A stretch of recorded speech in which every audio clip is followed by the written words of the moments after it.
Right, we are live. Hey guys, how's it going? Welcome back to the Kiwi Lads channel. We are back for another match of the URC. We've already had one South African derby between the Stormers and the Lions, and now we've got another one, the Sharks hosting the Bulls. What hopefully will be a very close game between the two sides. Both sides stacked with Springboks, starting with the Sharks though. They've got plenty throughout the starting lineup. In the front row, Guyani alongside Bongyom Benambi and Handro Jacobs. Slotting in at 3, Jason Jenkins and Emil van Heeren as the locking duo. And then the always experienced Seal Kolisi as the number 6. He had a great game last week for the Sharks in the Champions Cup. Vincent Tuchuka plays 7 again. And then at number 8, Pepsi Buthelezi. He's been in some great form. We'll be hoping to continue it for this home contest here. Grant Williams and Jordan Hendrickse. They will be the 9 and 10 combination. Makazole Mapimpi finds himself out on the left wing, the elusive left wing option for the Sharks side. I mean, they have plenty of those guys, though, out on the wing that can completely change a game. Mapimpi, he is certainly one of them. Ethan Hooker will be partnering with Andre Esterhuizen in the midfield, so plenty of Springbok quality for the Sharks there. Edwald van der Merwe out on the right, and then Kunini as the number 15. That is due to Apalele Fasi suffering that head knock from the game last week. And the Champions Cup in the starting lineup for the Bulls, they have gone big early in this contest. Normally we would see Gerhard Stennekamp and Wilco Low make their way off the bench for the Springboks. We saw that actually take place for the Bulls. I believe it wasn't last week, but the week prior, but this time now starting them in this contest with Johan Grobela slotting in. Between the two, Kobus Vesa alongside JF van Heeren as the locking duo. Jandre Rudolph will be playing 6 with Eldrick Lowe at 7 and JJ Teron as the number 8. And Bros Papier and Andre Pollard at 10. Now, last week we did see, let's be honest, a pretty poor performance from Cade Volhata. It is certainly one that he will want to forget, but Andre Pollard, that experienced head, going to be so intriguing to see how he goes in this game. His first match for the Bulls, at least that we covered on the channel, he was all right, but he didn't find that massive superstar-like performance that we would normally see from Andre Pollard. One thing you've got certain, though, is that kicking accuracy. And Pollard, of course, brings you that each time he takes to the field. Stravino Jacobs out on the left wing. Harold Foster and David Krill in the midfield. Sebastian Leclerc out on the right, which does mean he will be going head-to-head with Makazole Mapimpi. So that is quite an entertaining head-to-head to have for this game. And then the veteran Willie LaRue, he closes out the Bulls starting lineup. In the comments, we have got Hi Hamish, says please and tease, welcome and hope you're doing well. Hi all and Hamish, says Robert, hello again Rob. And also hi all, says Wild Lobster in there too. And I do see from Hano that they have rescheduled those games. I actually did a little bit of research in between the live streams as well, just to check it out. And yeah, those games that were going to be taking place involving South African sides next week, so the likes of the Bulls versus Stormers at Loftus, as well as the Lions versus Sharks, those two games next week, now not taking place at that period of time. They will be rescheduled to the Six Nations time. So 22nd of February for us here in New Zealand, but 21st of February for you guys in South Africa. The Lions will play the Hollywood Bet Sharks, that is at Ellis Park. And then Loftus will host the Bulls versus Stormers match on the 14th of March. We have got the Hamish, are you thinking of a Caramel Magnum right now as that I've mentioned it? I mean, I don't mind a Caramel Magnum. I'll be honest, I went through a patch where I was eating like 2 of them a day and just absolutely loving it. But now I haven't had one in like a good few months, and I don't know whether or not they'd hit the same as they used to. Not going to lie, you as a Kiwi are ahead in your live stream than others. Nice, says Dylan. So yeah, it is greatly appreciated. Of course, we've got plenty that will be taking place. At least we got Munster versus Leinster. That is true. And depending on what is happening in the household on that day, I may be able to possibly get a guest for a Munster-Leinster stream, unless, of course, I find out that scheduling-wise we might be out of the house at that stage. Caramel Magnum sounds like it could be someone's nickname, says Yanko. I'm thinking of a McFlurry Oreo, says Xander. And their McFlurry Oreo, that is something I've actually never had. I've never had a McFlurry from McDonald's. So I feel like maybe some people would judge me for that, or others would say good on you, but hard to say. I don't mind a slushie though. Slushie goes a long way. Looking through at the table, this is how it sat at the start of the round. Now I will mention Benetton versus Zebra has just come to a close, and in that contest we did see the win for Benetton, so they will actually move up towards that top 8, but still just narrowly missing out. And then also because of that win for the Stormers, they clearly will stay at the top of the bunch, but they are now clearing that gap that little bit more. So they sit on the 32 points, 6 points clear of anyone else, I believe. At this point anyway, Munster can still go up, theoretically. I will mention Glasgow versus Edinburgh. That got underway at 4 a.m. New Zealand time, and that game will be just about into the second half, I would say, if I had to guess, although it does look like they are still showing first half highlights. Looks like Edinburgh at least scored themselves 1 try in that game. I don't actually know what the score is for that contest as of yet, but still plenty more entertaining games of this URC competition still to come before the new year. Are you doing the Leinster Munster next week? Depends on what's happening, because we have got people visiting. My sister will be over from Australia, so depending on what the plan is, I think they might be going travelling possibly on the 28th. So I don't know whether or not I am also going on that trip or whether I am staying here. But if I am staying here, I'll do the live stream. If I don't go, of course. Halftime score, Scottish Derby seems to be Glasgow Warriors 5, Glasgow Warriors 7. Edinburgh. Oh, okay, so a low-scoring game. That actually really benefits Edinburgh going into that second leg. So if they can keep it close, although, of course, we've got to remember what Glasgow were able to do in the second half up against Toulouse. Completely changed that game. So, Hamish, how are we going to lose? Says Hayno. Well, how are the Bulls going to lose? I assume that's the question, right? The thing is, the Bulls are a good side. The Sharks are a good side. Both sides have the potential of winning this game, but I would argue that the Bulls are in a worse place at the moment. They are in one of the worst places they have been in quite some time, and I apologise because that sounds very harsh on the Bulls, but looking through at their recent games, losing to Bordeaux, that's a tough game to play, to be honest. Like, having that game at Loftus maybe made it a bit closer than it would have been if it was played in France. But we see the Bulls away from home coming off a 50.5 loss to Northampton. Now, that was a very experimental Bulls side. But at the same time, still a good enough team that could have worked their way towards a bonus point. So, I don't know. It's a tricky one for the Bulls. They've just got to do something right in this game. They've got to show aggression. They've got to show that physicality that the Bulls are known for. But they're up against a tough Sharks team that are starting to find a bit of a rhythm.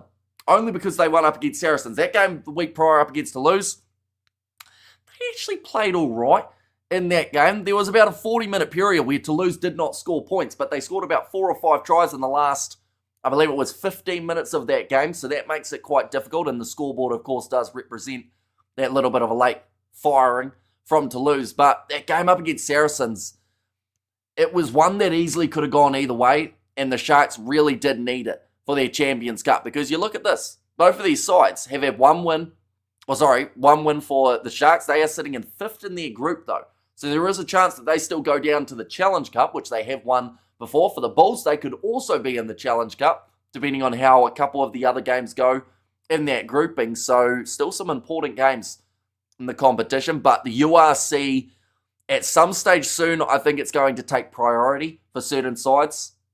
And that's when the Champions and Challenge Cup, etc. start to slightly go out the window. But we got there Ackerman proving not everybody can win by experimentation, says Yanko there. And also, Hamish, I'm judging you now. McFlurries are great, says Xander. And the thing is, I like ice cream, so I don't know why I haven't had a McFlurry.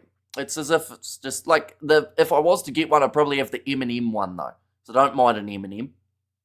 That was almost a tongue twister. But 5 minutes away from the kickoff of this contest. Of course, do let me know your score predictions for this game, ladies and gentlemen. I'm hoping for a high-scoring game. Back and forth would be great, like a 35-33, something like that, maybe one missed kick. But then saying that, if there was one missed kick, it would probably be the Sharks losing by 2, because Andre Pollard, I have been told, cannot miss. We'll wait and see how he goes at Kings Park. Kings Park looking full. Lecker, yeah, sold-out crowd for this contest, I was told. Although there are still a lot of empty seats up the top, I'd assume that they will still be filing in. Although only 5 minutes away from kickoff, you would think they'd have to get there pretty quickly if they do want to get there in time. Something big is going to happen if we lose this one, says Hayno. And yeah, that's the thing. Like, Jake White, he got a huge amount of stick for the Bulls.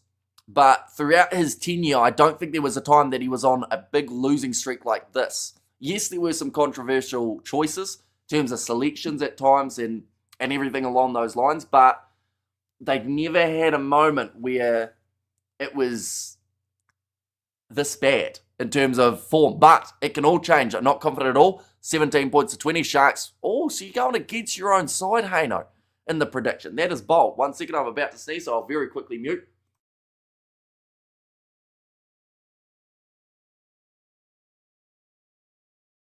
There we go, we are good, but I am surprised that you wouldn't back your side away from home. Like, don't get me wrong, they don't have the greatest away record, the Bulls, but still gotta say that they'll win unless it's reverse psychology. I used to do that on the sevens. I always got my predictions wrong. Not on purpose, it's just I suck at predictions, but it always worked out to be if I backed a side to win a final, they did it. So a lot of people kind of cottoned on to that and realised that the team that I didn't choose to win was more than likely going to. Go the Sharks. Says Martin there. Okay, so everyone's going a little bit lower scoring by the looks of it. 24 points to 17 is Yanko's prediction there. They are waving the big Sharks flags. Ready to go for this contest, so it should be an outstanding one, or at least I hope it is. That last game between the Stormers and the Lions, it was actually pretty decent. Close game between those two teams. And hopefully this one's going to be the same. And I will mention the Sharks are wearing that new kit that they've got for this one-off match. I wanted Jake gone because it seemed like I was just going to win.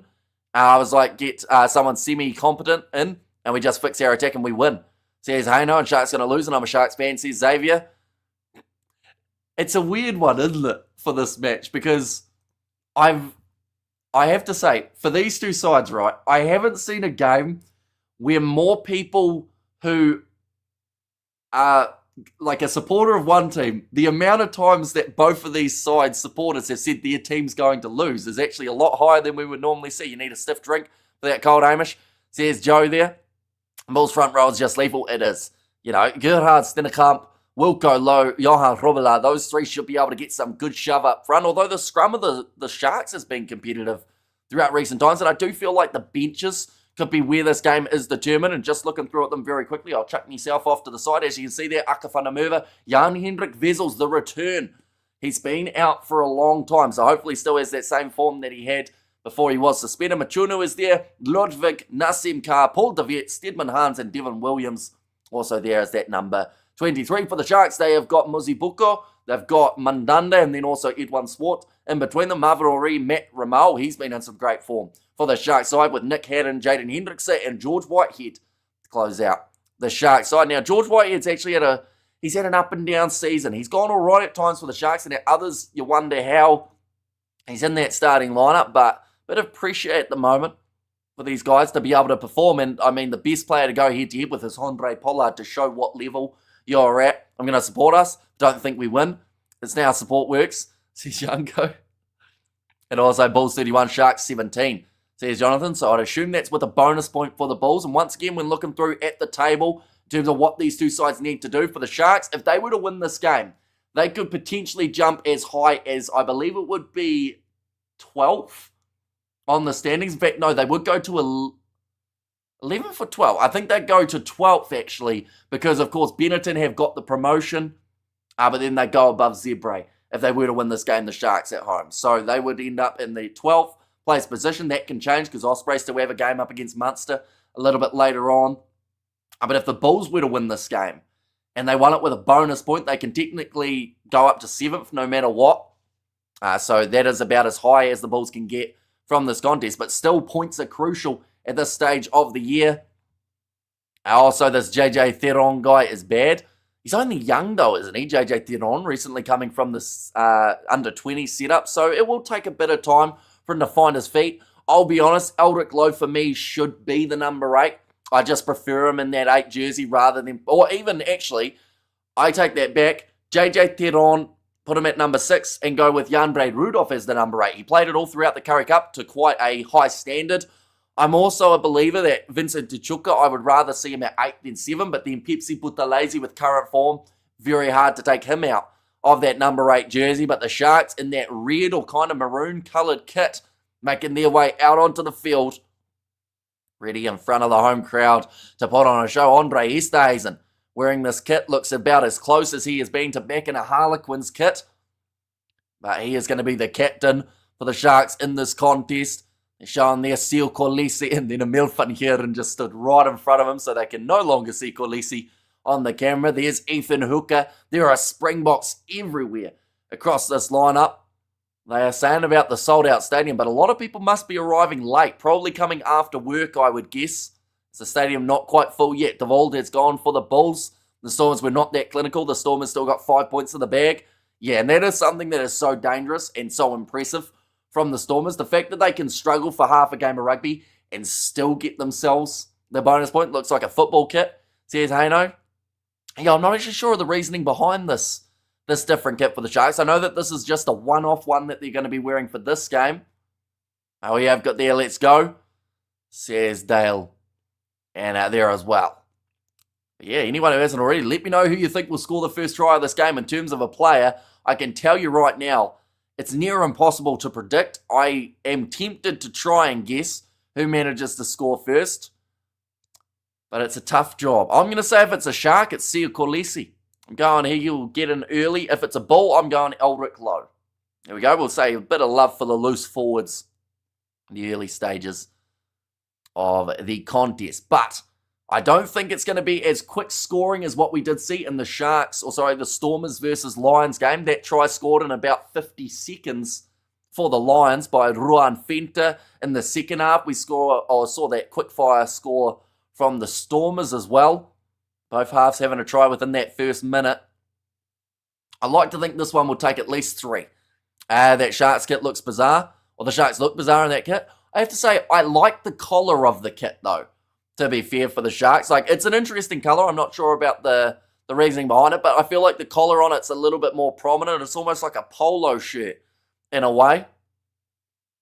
But we're ready to go. The weather is probably keeping most away. Says Haino, is it raining at the moment in Durban? It doesn't look that bad from a distance, but maybe there is a bit of rain around. Is it another colour blindness thing?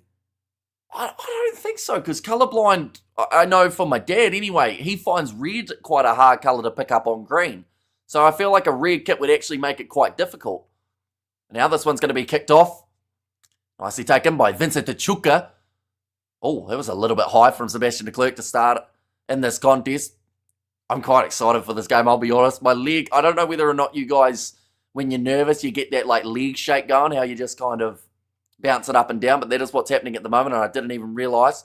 Now, Makazole Mapimpi going up for the high ball, but Vili LaRue has managed to slap it back onto the side of the Bulls, and Bros Papier, and back across to the left, finds the hands of Wilco Lowe, the big man, in the number 3 jersey. They have started with a big old impact in terms of who they have got in their starting front row. Gerhard Stennekamp, Wilco Lowe, and Johan Grubela for this game. Now back into the pocket to Vili LaRue. Does kick this one up high, nicely taken by Kunini under the high ball. He's in that number 15 jersey due to the injury last week of Apelele Fasi. 28 seconds too quick to call Sebastian de Klerk man of the match. Maybe just a little bit. I'd say 28 minutes in, we'll know exactly how well he's going, though, because he's up against Makazole Mapimpi for this game, which is just, once again, a phenomenal head-to-head. And chasing after this one is Makazole. Vili LaRue offloading it to Sebastian de Klerk. Runs it hard.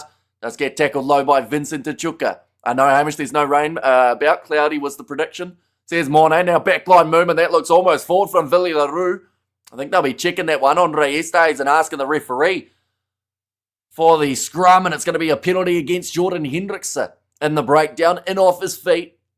Not the start to the match that the Sharks would have been after. Some nice aerial ability from both of these sides, though. A good back and forth. I think they were just checking that Vili LaRue pass. It was definitely flat.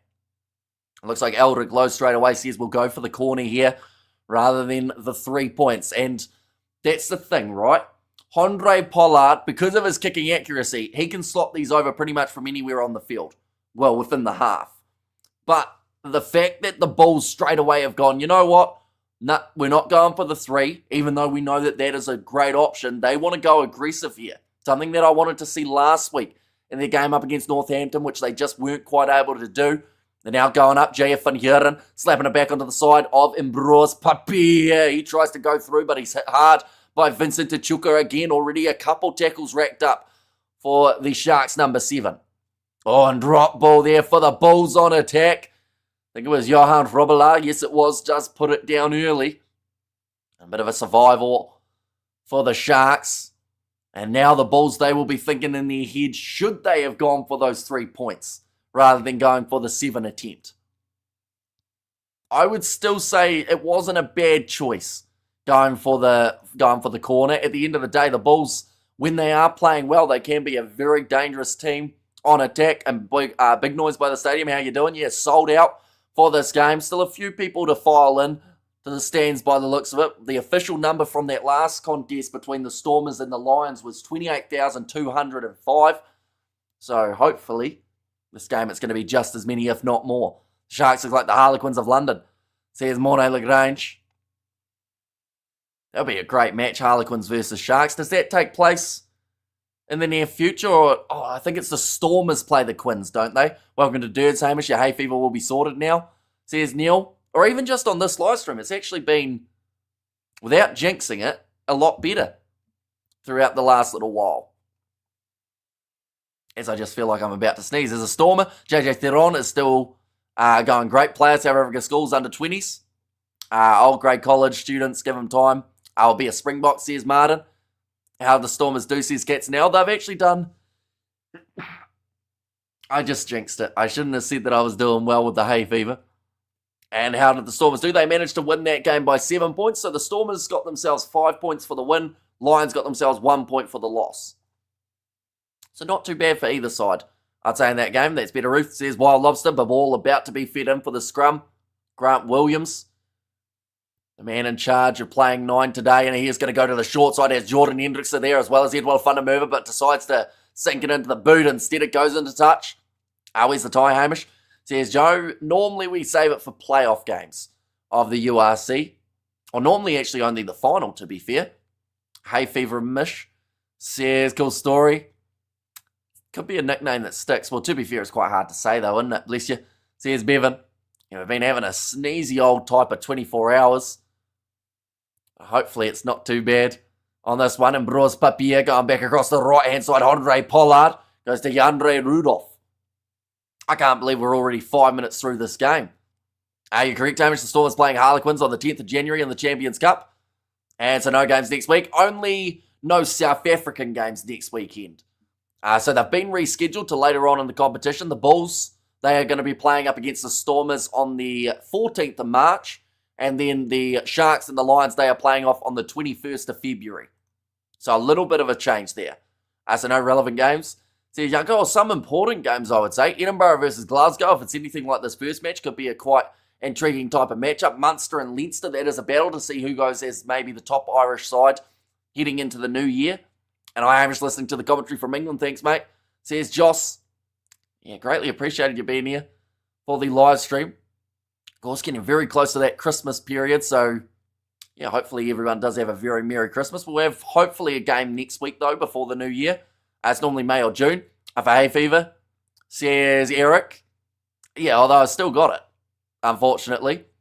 And we have got the Avili LaRue going off. But the region that we live in, it's quite funny because anyone who comes to visit gets terrible hay fever, no matter what time of the year it is. I think we've got a lot of pollen around, which is why the bees absolutely love it.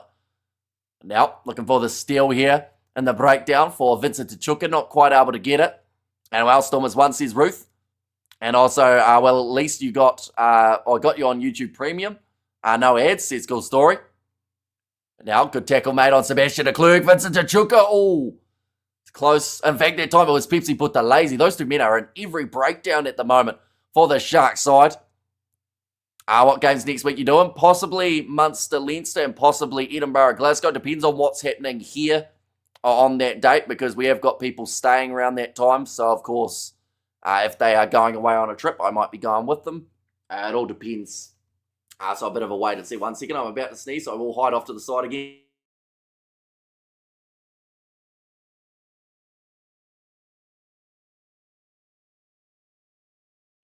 We are good, hopefully. The screen on the wall has headlines from the news. The past 6 in a row, we're just England sucks at cricket again. What massive losers from different websites, says Big Rig. Yeah, I feel bad for England because, like, they were doing so well in that match, and then Harry Brook went for the reverse sweep, got bowled, and then it just completely changed the momentum. Currently the ball in the hands of the Sharks inside of the 22. Jordan Hendrickson going across to Makazole Mapimpi. It's Christmas. What you doing, food? Says Mohadine, I think we got a turkey this year. I am luckily not cooking it because that thing would be probably raw if I tried. I would need some Christmas spirit, Hamish, says Ruth. And go the Sharks, says Mitchell. Now ready to kick this one up high for Grant Williams. Under the high ball, nicely taken by Villy LaRue with a good step down the short side. That almost looked like he ran it into touch. It's going to be fired over the top. Grant Williams now. Thought he was going to consider the kicking option, but he goes with the pass on the outside to Kunini. Now finds Edward van der Merwe. Chip and chase from that man. It's always dangerous out there, Edward van der Merwe. He also has got the option of playing 15. To be fair, a lot of this backline for the Sharks can kind of switch and chop and change depending on what they need as a 15 option. Upper Lily Fussy recently returning for the Sharks side as well.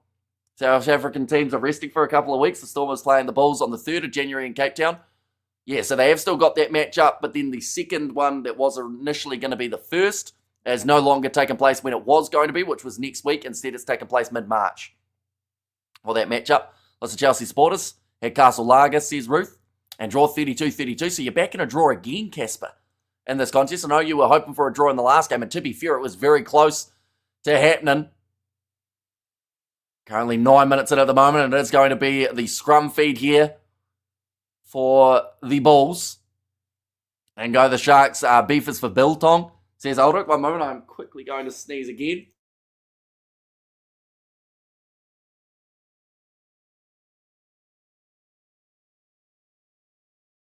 We are good. Oh, penalty going the way of the Bulls. And this is somewhere that they were going to be so dangerous for this contest because of the fact that they've gone with their big front row up front. When's Eben's ban ending? Early 2000, or actually about a month or two into 2026, I believe, is when we'll see Eben start to return for the Sharks. We see Jan-Hendrik Wessels coming back from his lengthy ban. He's going to be making his way off of the bench for the Bulls in this game. This game was close to a draw for sure. I would have still lost 5,000 Rand. So here's Casper. Do you live by wildflowers and pollen and stuff? Yeah, there's quite a bit of pollen around, unfortunately. Well, it's good, but it's bad. It's good for pollen, bad for hay fever. Yandre Rudolph moving it forward to the halfway line. Oh, there's going to be the advantage here as well. We have their hay fever kicked into touch, and a win for the Bulls, 29 points to 22. It's a prediction there from Mornay. Now Andre Pollard, he will be kicking this one into touch again. Bit of a slow build-up in terms of points for this game, but that was half by expected. Oh, mistake from Pollard. Almost. But then for the Sharks, I think it was Edward van der Merwe wasn't able to jump back into the field of play, so it will now be a 5-metre line-out. In fact, they've actually called it as a 10-metre line-out here for the Bulls, and Polly going for the corner again. Says Yanko. Yeah, they've decided straight away this is the decision that they want to go with time and time again in this game. Look to be aggressive. Score a try, score 4 of them, and then get that bonus point. Now throw for Johan Robillard. Last attacking chance. They did end up dropping that ball. They've gone to the front, looking for the rolling ball. Sharks kind of coming in through the side there, getting closer and closer to the try line. Someone's going down over the line. Who's it going to be? Oh, referee's blowing the whistle. Who could it be? It looks like... Who is that? Is that Johan Krobot? No, that's not Johan Krobot. That actually looked like JJ Theron, who may have popped up with that ball. But they have to check the grounding. Wilco, I seem to think it's grounded. Says Yanko there. Okay, maybe there's a knock on before that is the comment there from the referee. So we are getting the first TMO of the day. Hopefully the last as well. But to be fair, for a try, it's a bit different to the foul play one. I'm having a strong coffee now. Having cookies. We live at the park, or by the park. They cut everything. We get itchy noses, and the spiders and the bugs move into our house. Andre Pollard will be man of the match. Says Casper. Did we see the TMO for the Lions game? I don't think so. Did we? Oh, I think the TMO checked a couple things. Oh, there was that line out. The obstruction. That was the only one that got checked. Oh, that did look like it might have dropped to the ground, did it? But yeah, JJ Theron may have just scored the first try of the contest here. It's rolling forward quite nicely. I did say that it could be a loose 4, but I did pick Eldrick Lowe for the Bulls rather than JJ Teron. Okay, they don't see the knock on, or a knock on, I should say. He falls on his back initially, but does he get the... Oh, they might hold him up, or do they? That ball's not down at that point in time. I think that's Vincent Tuchuka, who has done absolutely phenomenally, and he has actually stopped them from getting that grounding. All the fresh fruit you eat, spiders are natural pesticides to keep them delicious. See his big rig? And spiders are bros, though. They kill horrible insects and mosquitoes. Yeah, for me, JJ Teron is on his back here. He does try and roll over, but it's Vincent Tuchuka who has got in. The question is, was he illegally doing it? Or whether... I think he's done all right there, Vincent Tuchuka. I think he holds him up. In the last-ditch effort. Still trying to get the ground. Oh, that's close, though. That might be Vincent Tuchuka's arm still underneath it. That's about as close as it gets. The on-field decision, I can't remember if it was try or no try.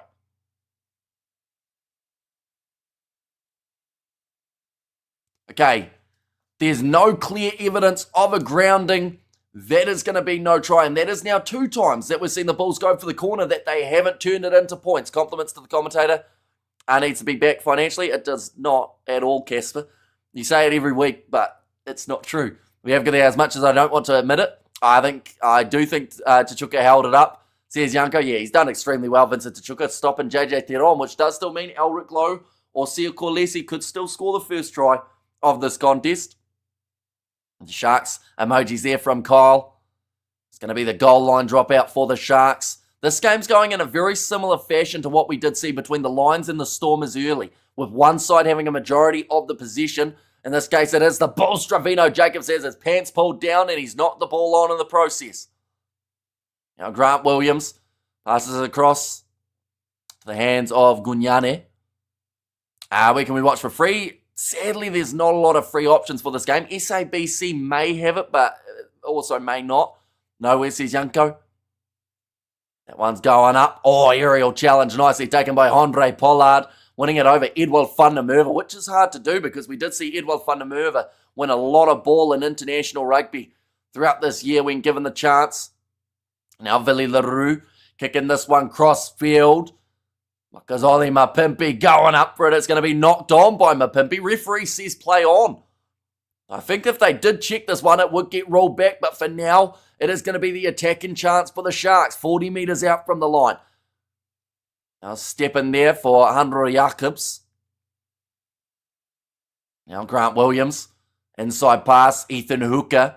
Hamish to address hay fever. Try local organic unheated non-radiated honey worth a shot. Says Grant.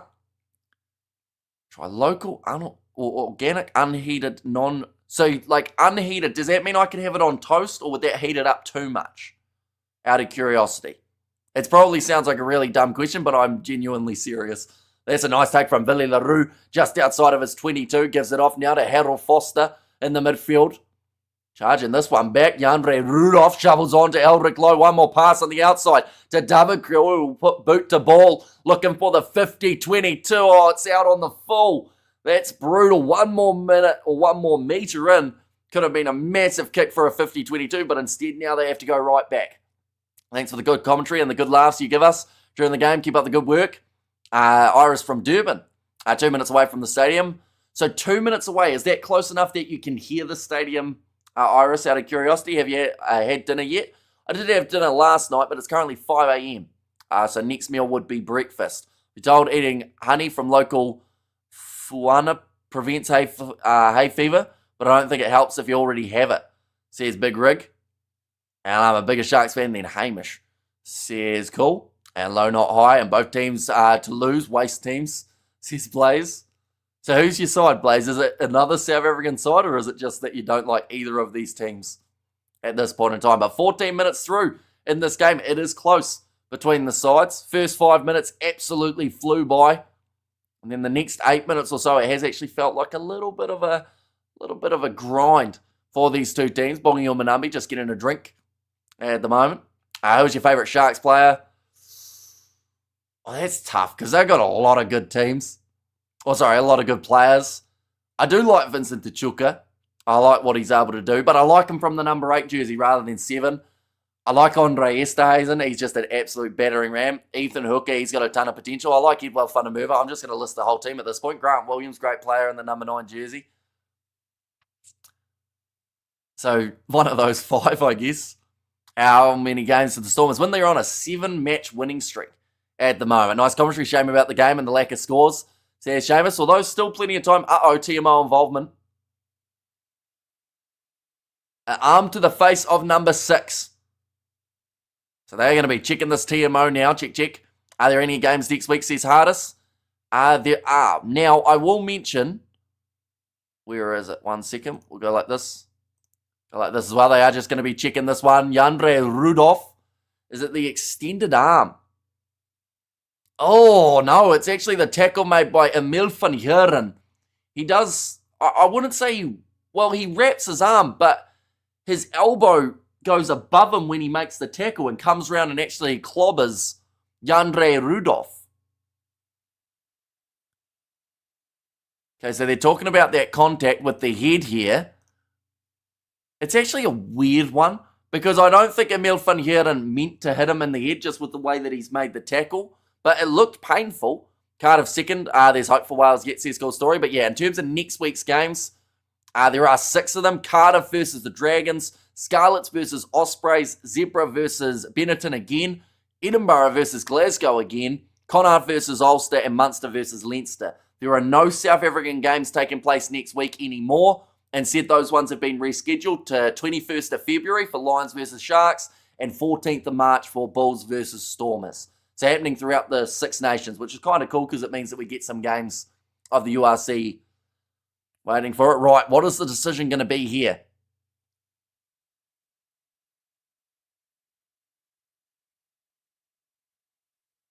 Okay, by the sounds of it, it's not foul play because he was in a realistic tackle position. I agree with the ref, it looks sore, but there's not much Emil van Heeren could have done differently. Yeah, it's a weird collision, isn't it? I also do wonder, though, whether or not, like, in that tackle attempt, like, I just wonder how he bent his arm in that angle, because it looked like it would have been painful for both. If that is a guy in a blue shirt, it's a yellow card, says Hayno. In 2026, Six Nations is looking lit, to be honest. Yeah, it's going to be a great competition. I'm thoroughly looking forward to it, because the first week, big run from Jandre Rudolph, going up the middle of the field. Got a fitting name for this time of the year. Love to, and to be fair, he's also got a red nose after that elbow that he just took. But going, interception for the Sharks, going way down the other end of the field. Sebastian de Klerk trying to run after him, but Kunini scores it between the posts for the Sharks. That is the brutal game of rugby at its finest. You can go from an attack to all of a sudden conceding, but the Sharks get the breakaway and manage to score the try. It gives them the lead. Jandre lacking some steam there. Lacking it. He was flying through the gap, Jandre Rudolph. I feel like he couldn't have had much more steam for a loose forward. And Mega Clear says, cool story. And what's the score at the moment? 5-0 for the Sharks, soon to be 7 after that interception try. They haven't had a huge amount of chances on attack here, the Sharks, but that is a crucial one for them in front of the home crowd to fire them up that little bit more. But now, lining up this kick. Try. Add me to the Amateur Rugby 8. He loved the Kiwi Lads commentary. I showed him Hamish. Says Ruth. One has gone over, making the score now 7-0. Yeah, for a loose forward, but he didn't have enough to finish it fair at his position, but still sad. Says Yanko. Scoring an intercepted try is an incredible feeling. Did you ever do it when you played rugby at school? No. Everyone knows the history of our rugby team, how we just didn't pass, or at least the 9 and 10 for us didn't pass. I was out on the wing, so you were just pretty much there to tackle for the whole season. I touched the ball twice.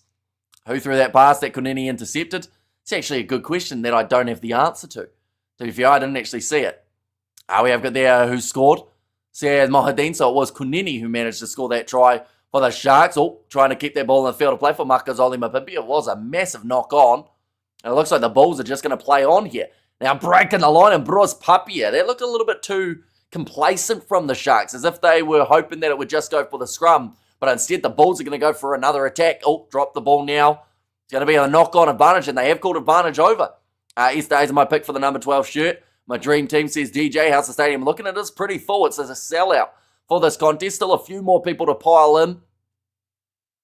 But hopefully they do get to catch at least the second half. Good turnover there for the Bulls. It was Stravino Jacobs who got in.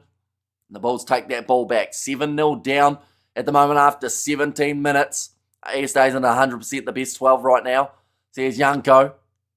A very respectable 6 as well. Well, that's just the benefit that he offers, isn't it? That versatility of playing in a loose forward trio if needed. I got a concussion and walked to the sidelines and swore at people like I was drunk. I wasn't a fun match at all. So here's cool story. Now looking for the steal there. Johan Hrobela locking himself over the ball.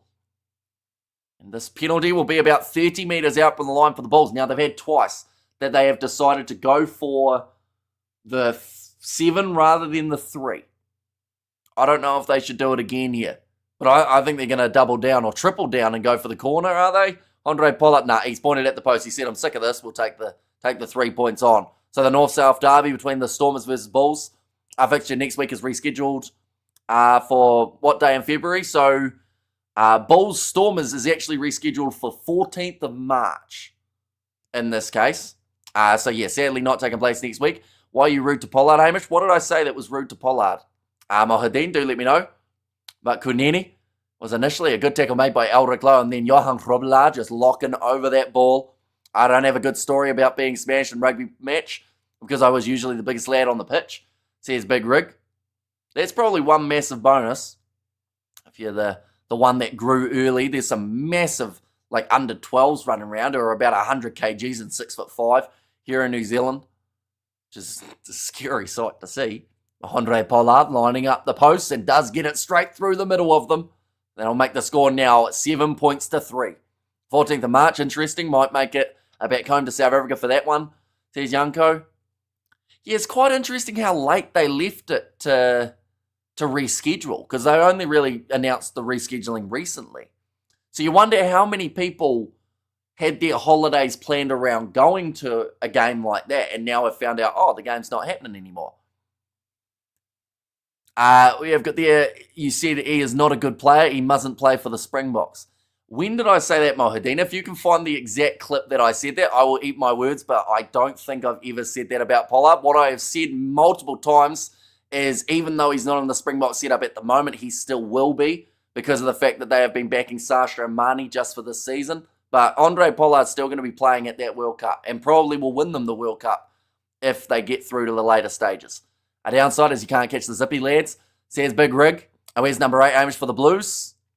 So he did almost score for JJ Theron, but outside of that, hasn't had massive amount of the ball as of yet. It's really bad not being able to watch anymore since I'm in the US. Have you got you might be able to get URC TV as your watching option, Killer Mob. Sadly, it is another paid subscription, which honestly, there's just too many of them for rugby at the moment. Who do you think is going to win, says Melanie? Well, I would say the Bulls at the moment have had a huge amount of possession, but they haven't been able to do a lot with it. The Sharks have had limited chances, but they've looked dangerous with ball in hand. So that kind of sounds like I'm thinking both sides have a chance. But I would say the Sharks at the moment, scoring that try's given them full momentum. But it's whether or not they can make the most of it and keep on going. That would be the main thing. Now, in the position of the Sharks, Edward van der Merwe going to Ethan Hooker. That's going to be a knock-on from the Springbok. And a knock-on from Billy too, so it is going to be now the scrum feed for the Bulls. I'm lying down, too much excitement for one afternoon, Hamish, says Ruth. And this game does seem like it's going to be just as close as that Stormers versus Lions game as well. Ethan Hooker, he's had 29 career appearances for the Sharks. He's played out on the wing. He's played in the centres. This is a dangerous midfield combo for Andre Esterhuizen as well as Ethan Hooker.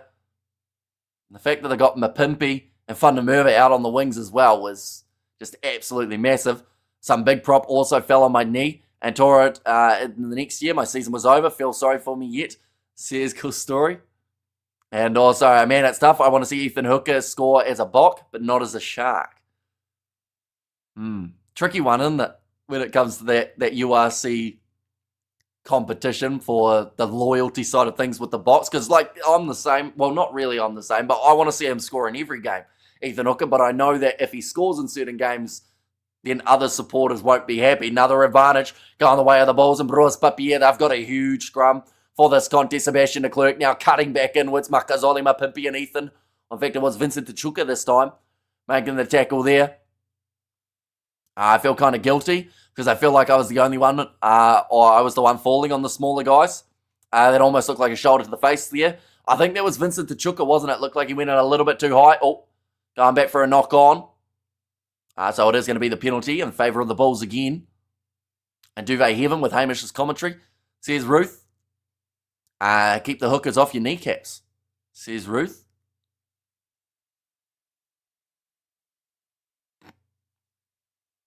Yep. There's something I could have said and I almost had to bite my tongue. Is it still 10:43 in New Zealand? Just kidding. Says Hardis in there.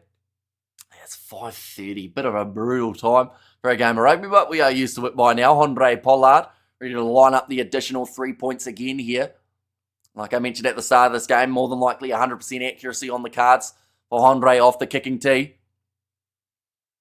I feel like everyone knows what direction my brain went for that kneecaps situation, but we won't say it. Andre ready to kick this one. 49 metres out on the angle as well, so not the easiest kick, but normally if your name's Andre Pollard, you increase your chances by at least 50% to be able to get it over compared to most other fly halves.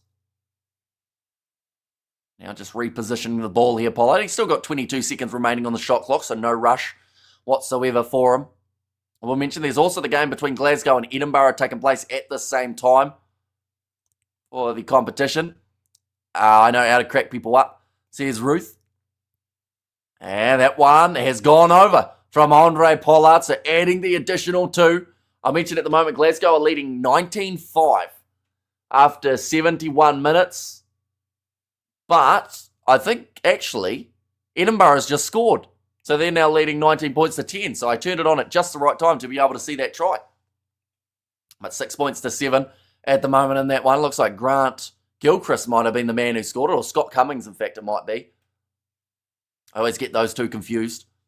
Jordan Hendrickse kicking this one off high, nicely taken, or at least it was going to be nicely taken by the Bulls, but then had the ball slapped out of his hands. It's a knock on, and the Sharks have another scrum. This game only separated by 1 point. At the moment, there definitely was a shoulder to the face from Tachuka. I think on Sebastian de Klerk. Says Yanko, yeah, he did go in very high, but never looked at.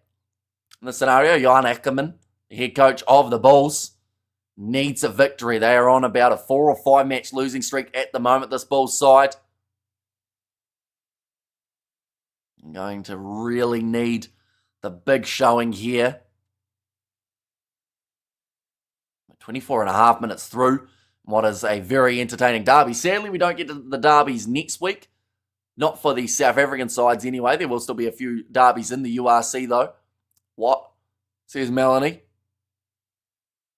But now big scrum from the Bulls, but the ball does not come out for them. So the Sharks now, Jaden Hendrickse. In fact, it was Jordan, sorry, my apologies, Ethan Hooker, running up 5 metres out from the try line. Grant Williams looking short side. Here's Andre, here stays, and he's going to be dragged down. Pops it up now. Ball on the outside. Kunini does try and go again. He's just 1 metre out. Who's it going to be? Oh, Mapimpi might have got hit in the eye there. I don't think it was on purpose. It's just the way that it worked out. That is close to the line, and that is the try. Who's it going to be? It is, I want to say that's Pepsi Buthelezi. Yes, it is Pepsi Buthelezi. Scoring the try for the Sharks. Their second of the contest now. Hooker on the charge. I forgive you. You are now free. I was actually a lock. I was 6 foot and 15 years old, but I was a bit skinny. See, it's a good story. Right, sounds like there's a lot of conversation going on at the moment between the ref and one of the players, but Ethan Hooker breaking the line initially. And the Sharks, they were close to being able to score it multiple times. Going to see it now, Pepsi Buthelezi. I think they were just checking to see whether or not he was initially short, but it looks like he's gone over. A ref, you a Shark or a Bull?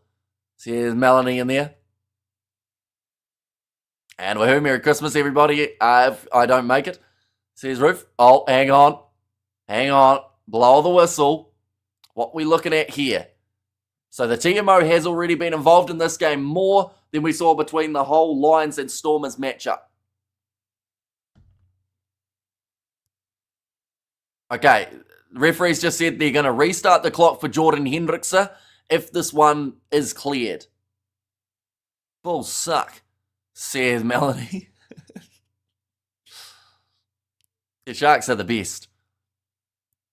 Right, they've got another angle here. Oh, Kunini knocks it on. Tried to go for that pick and go quickly. Where in New Zealand do you live? I am in the South Island, about halfway up. Is the best way of describing it. In fact, maybe a little bit further south, actually. But halfway between Christchurch and Dunedin. This one's going to be ruled as no try due to the Kunini knock on. Going to see the replay here. Springboks are the best, says Melanie. And the Bulls need direction. Right, they haven't guaranteed it.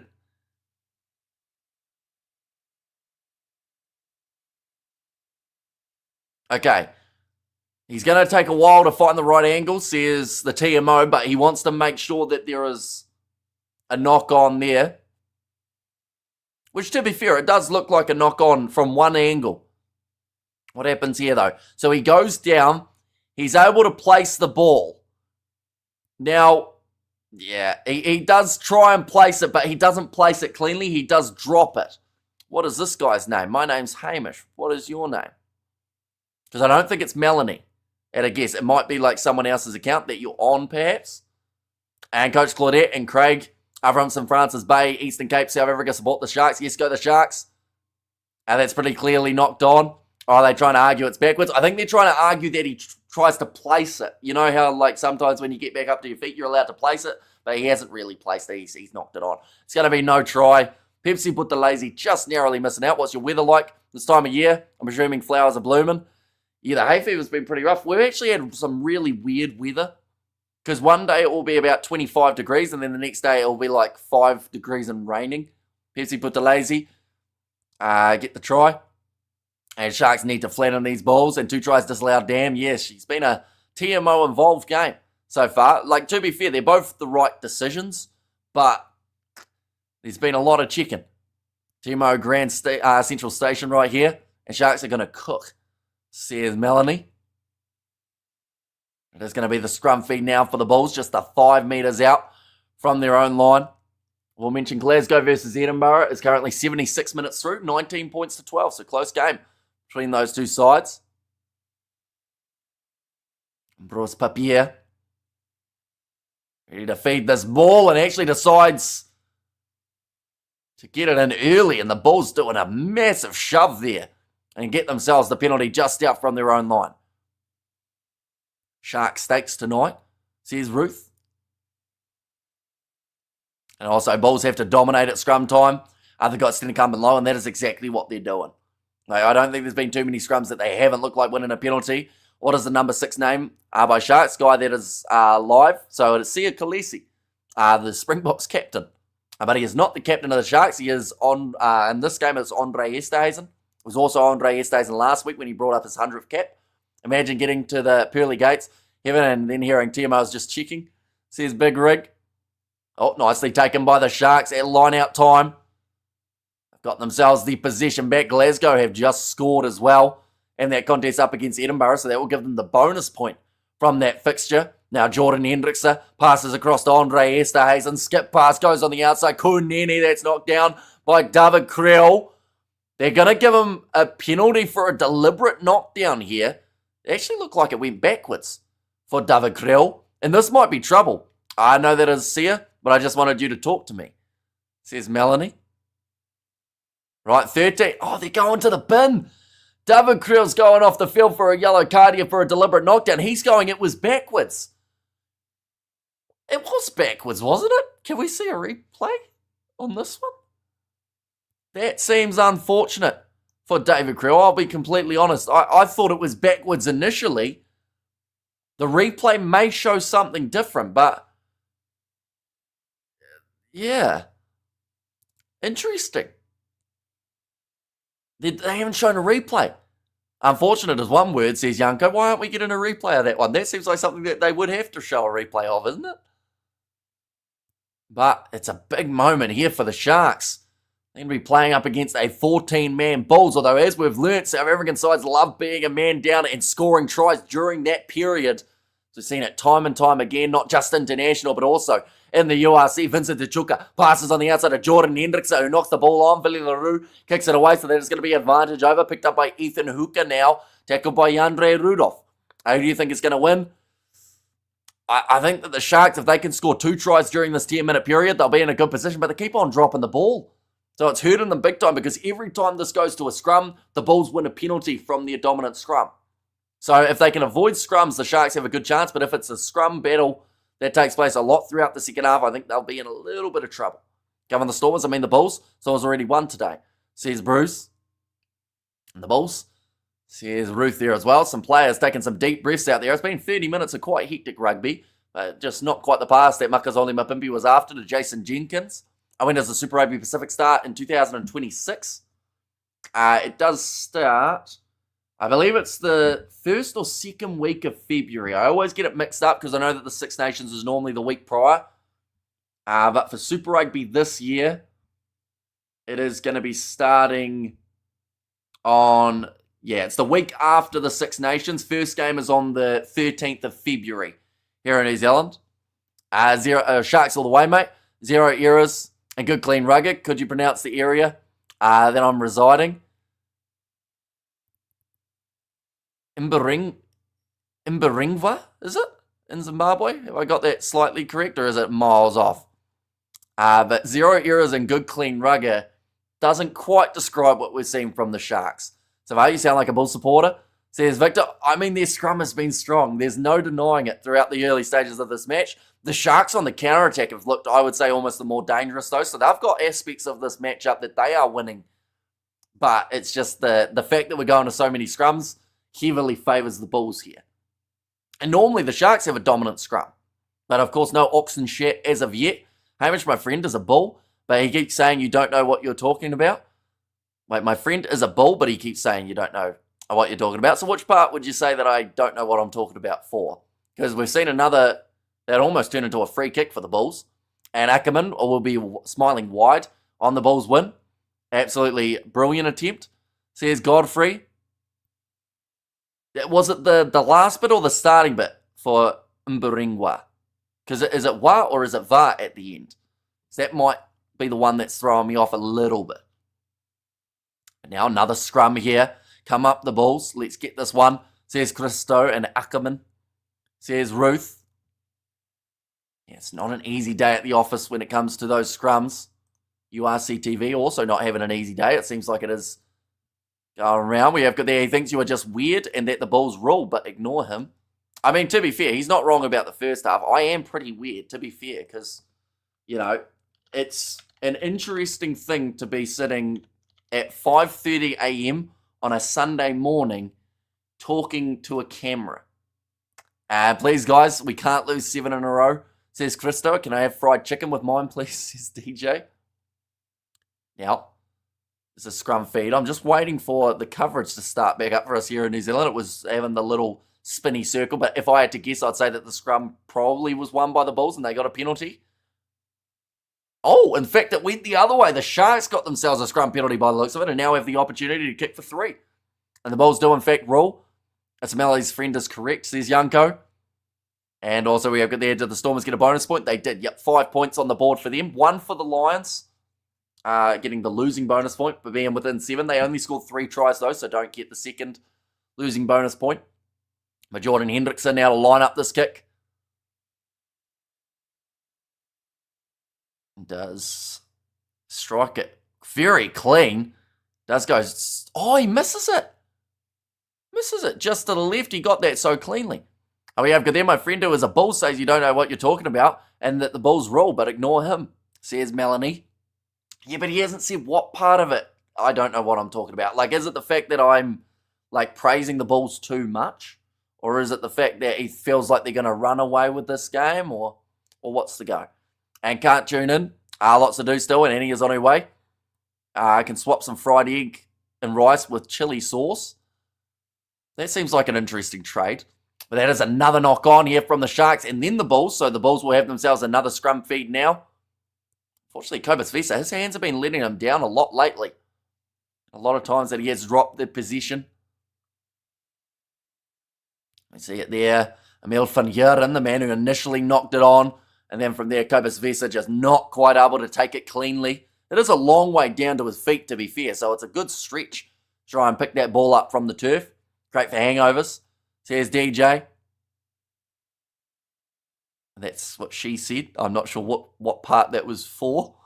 Is it just me, or does this ref kind of blow the whistle kind of late? By the time he calls the knock on, there have already been like 2 more. Says Yanko. I think he's trying his best to keep a bit of an advantage going and see whether or not something happens. These two sides do love a counter-attack. Oh, another penalty. This time going in favour of the Bulls. Who is your rugby player idol? Says Melanie. That's a tricky one. Idol's a big word, isn't it? Well, not really. It's 4 letters. But in terms of like there are plenty of great representatives of rugby around the world. Such a political sounding answer, isn't it? But like, if I had to pick from the players in this match, like, there's no denying what Sia Kolisi has been able to do as a captain for the Springboks. I like Andre Estesen, though. He's a big ball of muscle, isn't he? Which is just the opposite of myself. Peter Seftatoy, true, he's a very good option. Andre Pollard, good player to look at in terms of what he's been able to do throughout his career as well. Can you please tell the chat not to send messages, because I'm going to send a long message and you might not read it. I will still message it, or I will still read it. Milani, we do try our best to read every single message. I used to be at the Sharks. I played with Beast, Daniels and Burden as well. Tell you what, that's a bit of an era for them, Victor. That would have been 2004. That was after the professional era came in, wasn't it? In terms of like, oh, it was close to a steal there for Khaleesi. Yeah, it would have been a tough old day at the office having to go to training with those fellas. They'd be hitting you pretty hard. Just says Yanko. It's about 20,000 spectators. And no one seems to have a bad word to say about Gareth Edwards. Says Big Rick. That is going to be a penalty going the way of the Bulls. That is for offside against the Sharks. 4 minutes remaining in the half now. And Bobby Skinstead. And Gareth Edwards and JPR Williams and Phil Bennett. And let's go the Bulls. Who's got the 2027 World Cup? If it was played next Saturday.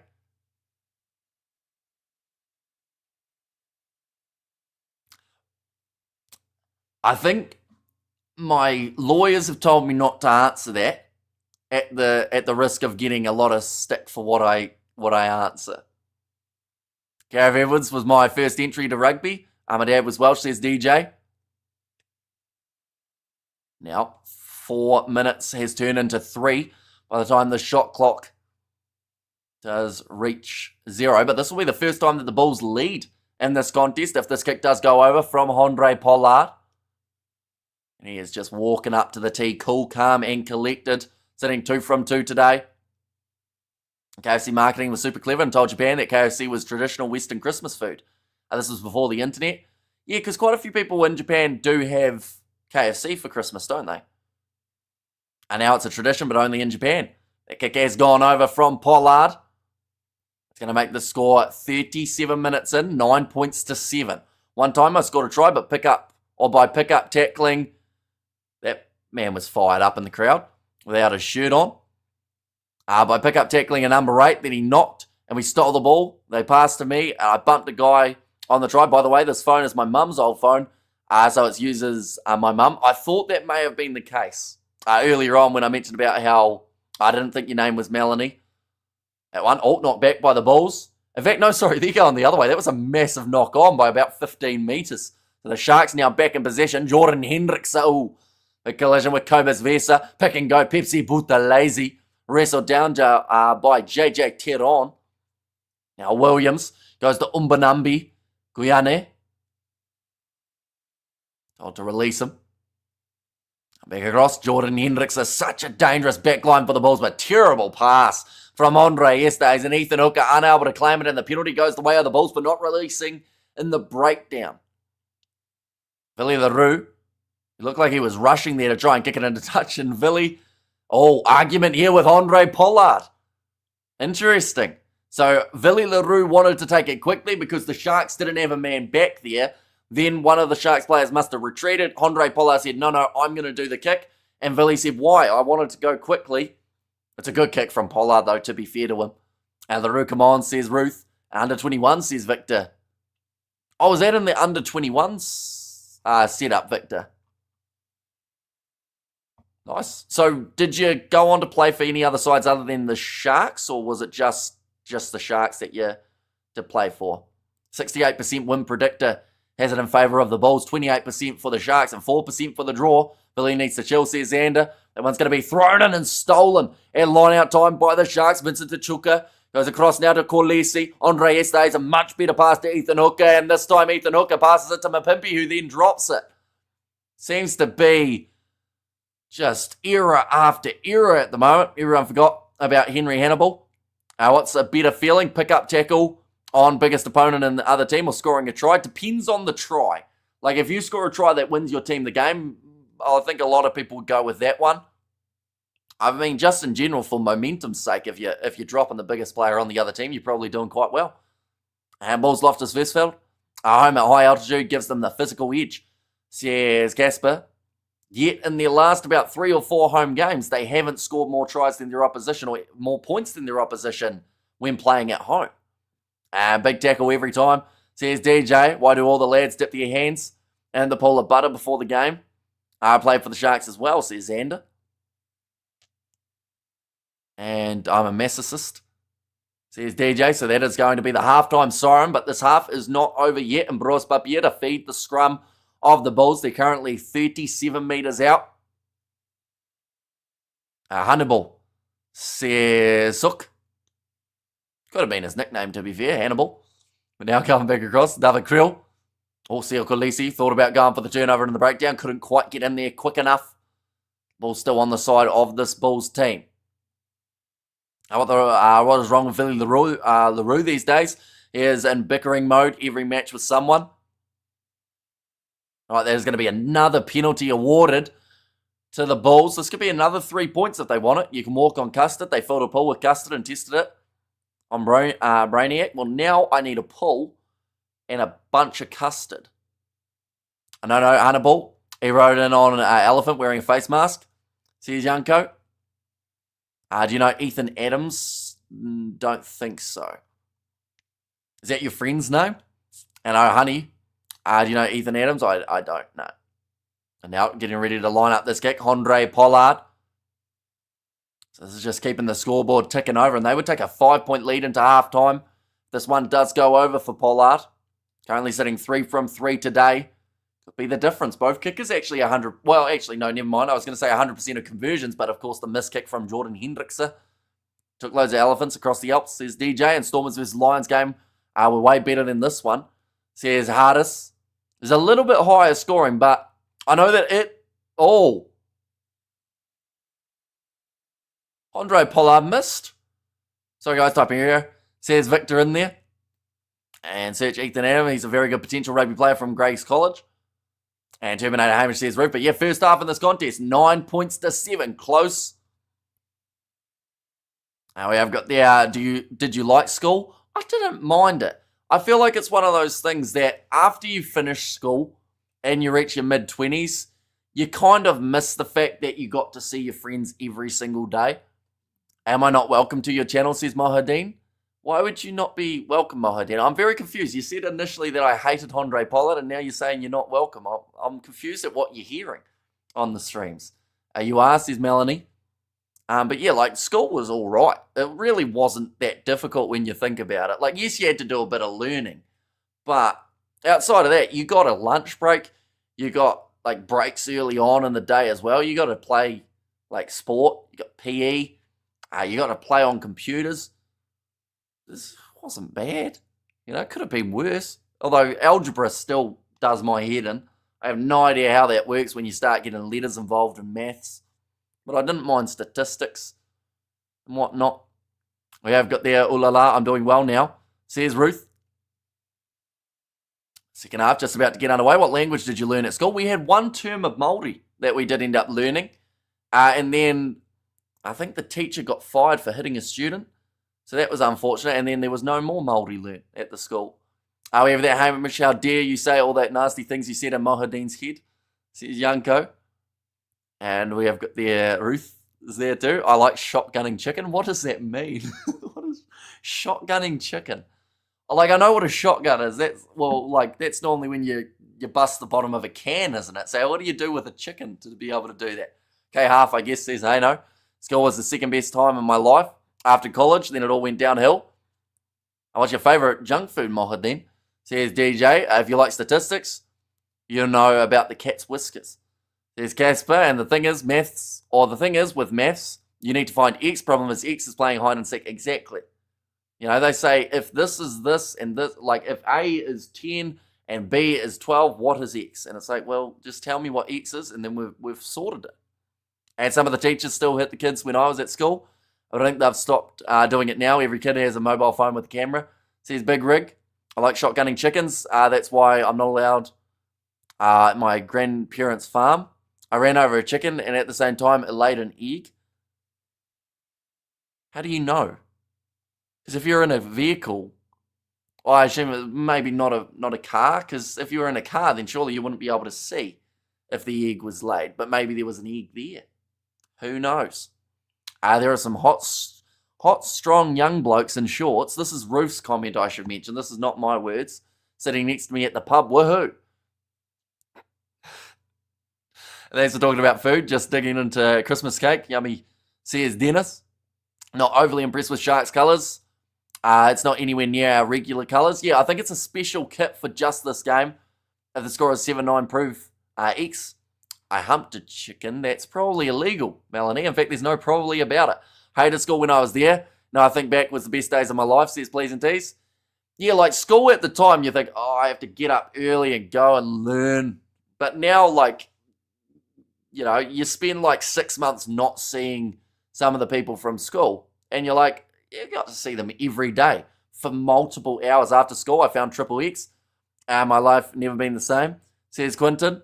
Did you have fruitcake? I actually have not had fruitcake. I know that my mum bought a fruitcake, but I'm not the biggest fan of fruitcake. Once again, unpopular opinion. But it's probably like, it's got big icing on it, so I'll probably eat it. Okay, I'm a go bye. Thanks for a good time, says Melanie. No worries. So we will maybe see you some other time.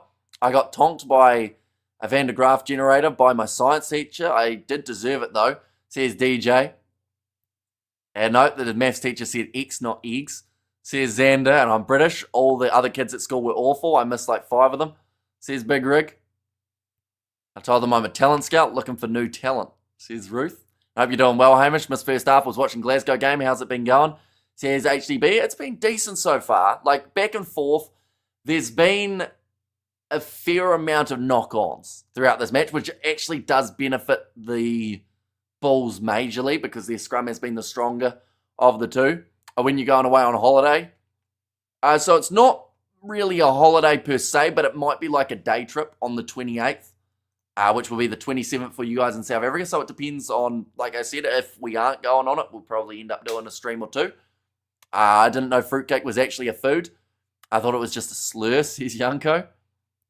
And Pythagoras will tell you that 7/2 plus 9/2 is 130 is the final score. And thanks for the update, says HDB. No worries at all. Yeah, second half of this game is only moments away. What we will do is we will show you guys the benches. In this case, we'll go like that and like that. For the Sharks, they've got Edwin Swart, Mozibuko, and also Ndanda as their number 18, Marvin Ori, alongside Matt Ramal and Nick Haddon as the other forward replacements, with Jaden Hendrickson and George Whitehead, the only 2 back replacements for the Sharks. In this contest for the Bulls, they have gone with the 5-3 split. In this match, Aka van der Merwe, Jan Hendrik Vessels, he returns from his lengthy ban, and also Machunu as the number 18, Ludwig and Nassim Carr as the other 2, and then Paul de Vet, Stedman Hans, and Devin Williams.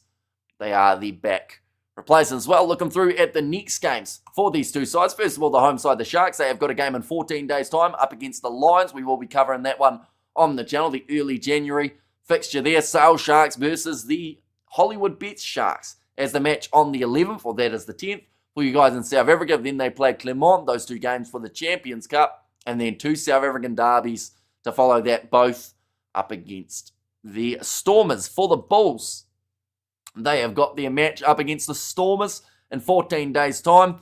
Bulls versus Bristol and also Po in the Champions Cup, and then Edinburgh and Lions both away from home for the end of January. I will mention initially they were both going to be playing next week, but now those games have been rescheduled to later on and taking place in 2026. The Lions will be playing the Sharks on the 21st of February, and then on the 14th of March, the Bulls play the Stormers. So those are the rematches of the games taking place in 2 weeks' time. Initially, it was going to be back-to-back games, but now they've had a bit of a reshuffle, which I don't mind too much, to be fair. I actually like when sides don't play each other back-to-back, but then at the same time, I do like it depending on the fixture, so it's actually, I'm very impartial when it comes to that, now that I think about it. Going for New Year's, not sure yet. Does depend a little bit on scheduling in terms of who's available when, but not 100% sure as of yet. I might end up just here. For New Year's, I failed all my exams apart from PE theory, says DJ. And Sharks' own worst enemy, absolutely. The amount of times that they have dropped the ball throughout this game has been absolutely massive. Like the amount of attacking opportunities that have just dwindled because of a drop ball has been quite high. Isn't Christmas cake also just fruit cake? So many delicious cakes to choose from. I would choose that, says JP. Yeah, it is pretty much fruit cake with icing. Although fruit cake, does it normally have icing? I'm going to have to Google it. Does fruit cake have icing? Yes, fruit cake can have icing over a thick layer of royal icing over marzipan for traditional Christmas cakes.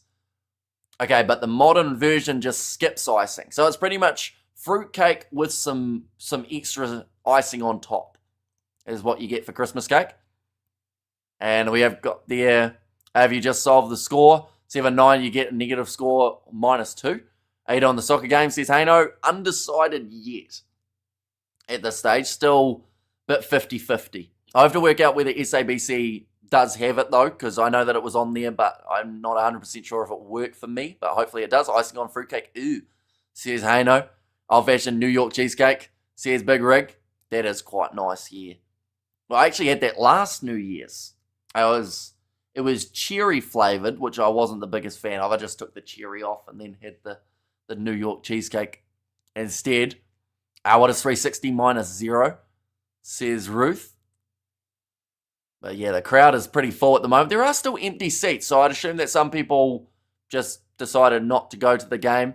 Okay, all good. Says I know, but yeah, there is still a chance that I do end up doing that Bafana game, just for a little bit of something different, because it's quite close to Christmas as well, so we might even stick a Santa hat on us, or Christmas hat on top. Did you see Sasha signed the contract with the Stormers 2029? I did. Big signing for them as well, to have him locked in for that long. Could be massively beneficial for them. We'll go, is like this.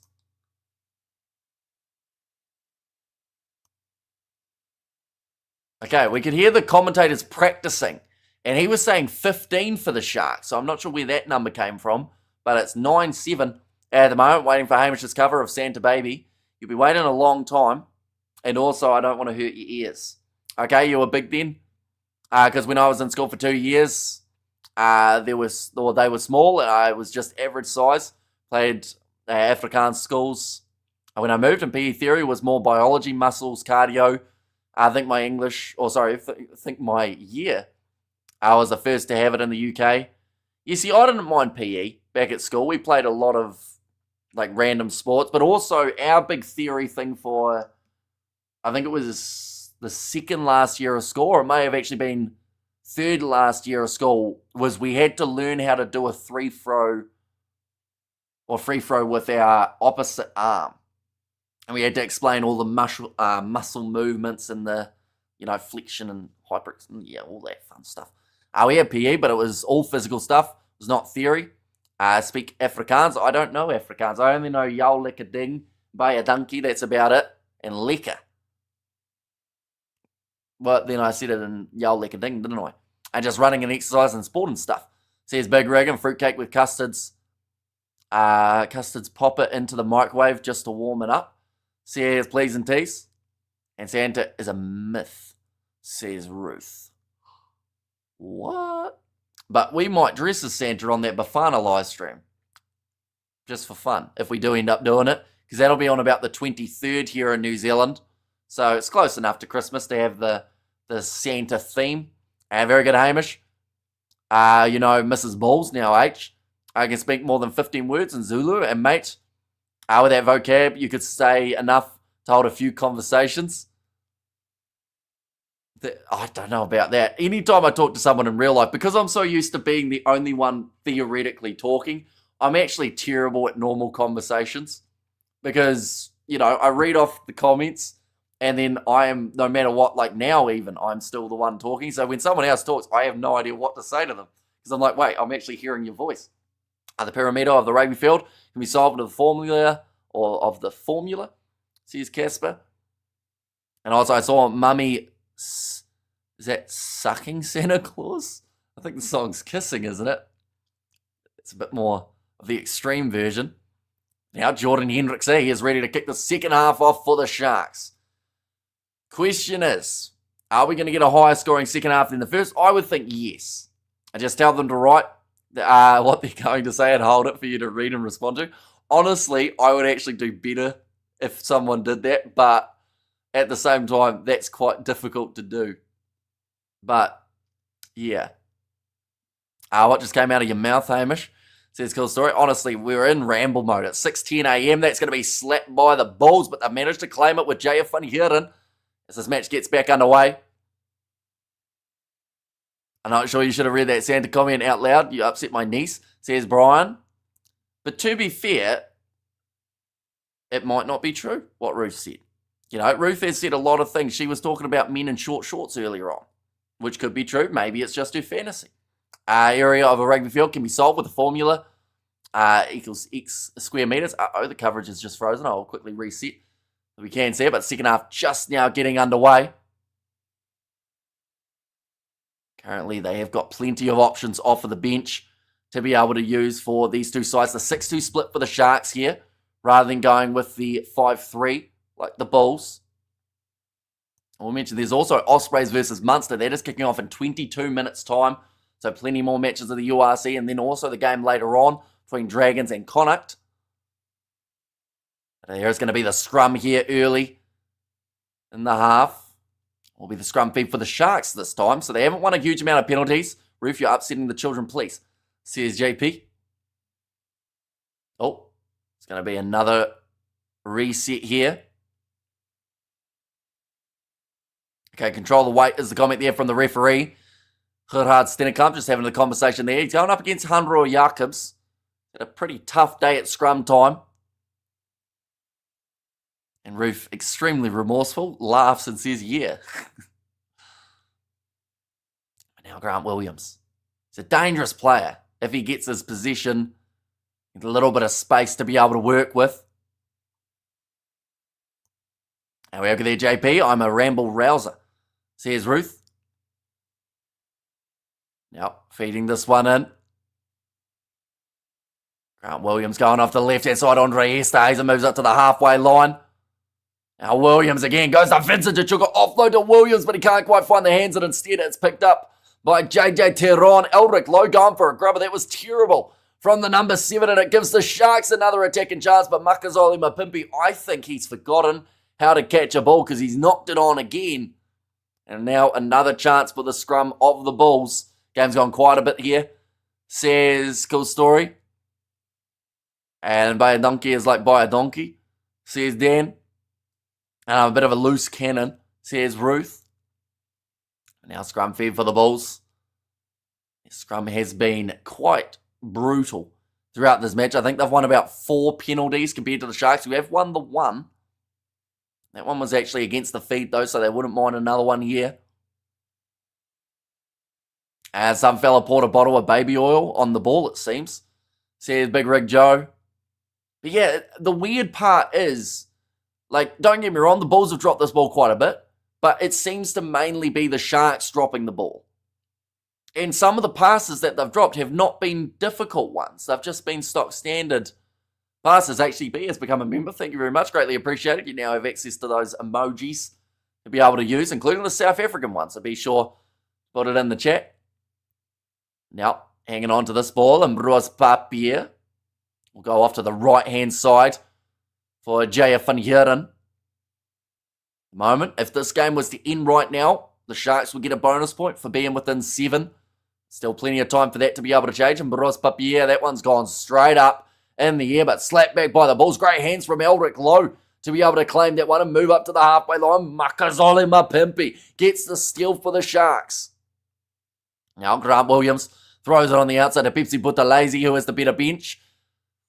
Tricky one. I think that the 6-2 could come in handy with the pace that this game's being played at. There's a knock on from Billy LaRue at the back, and it's another mistake. This time, the Bulls number 15 putting it down.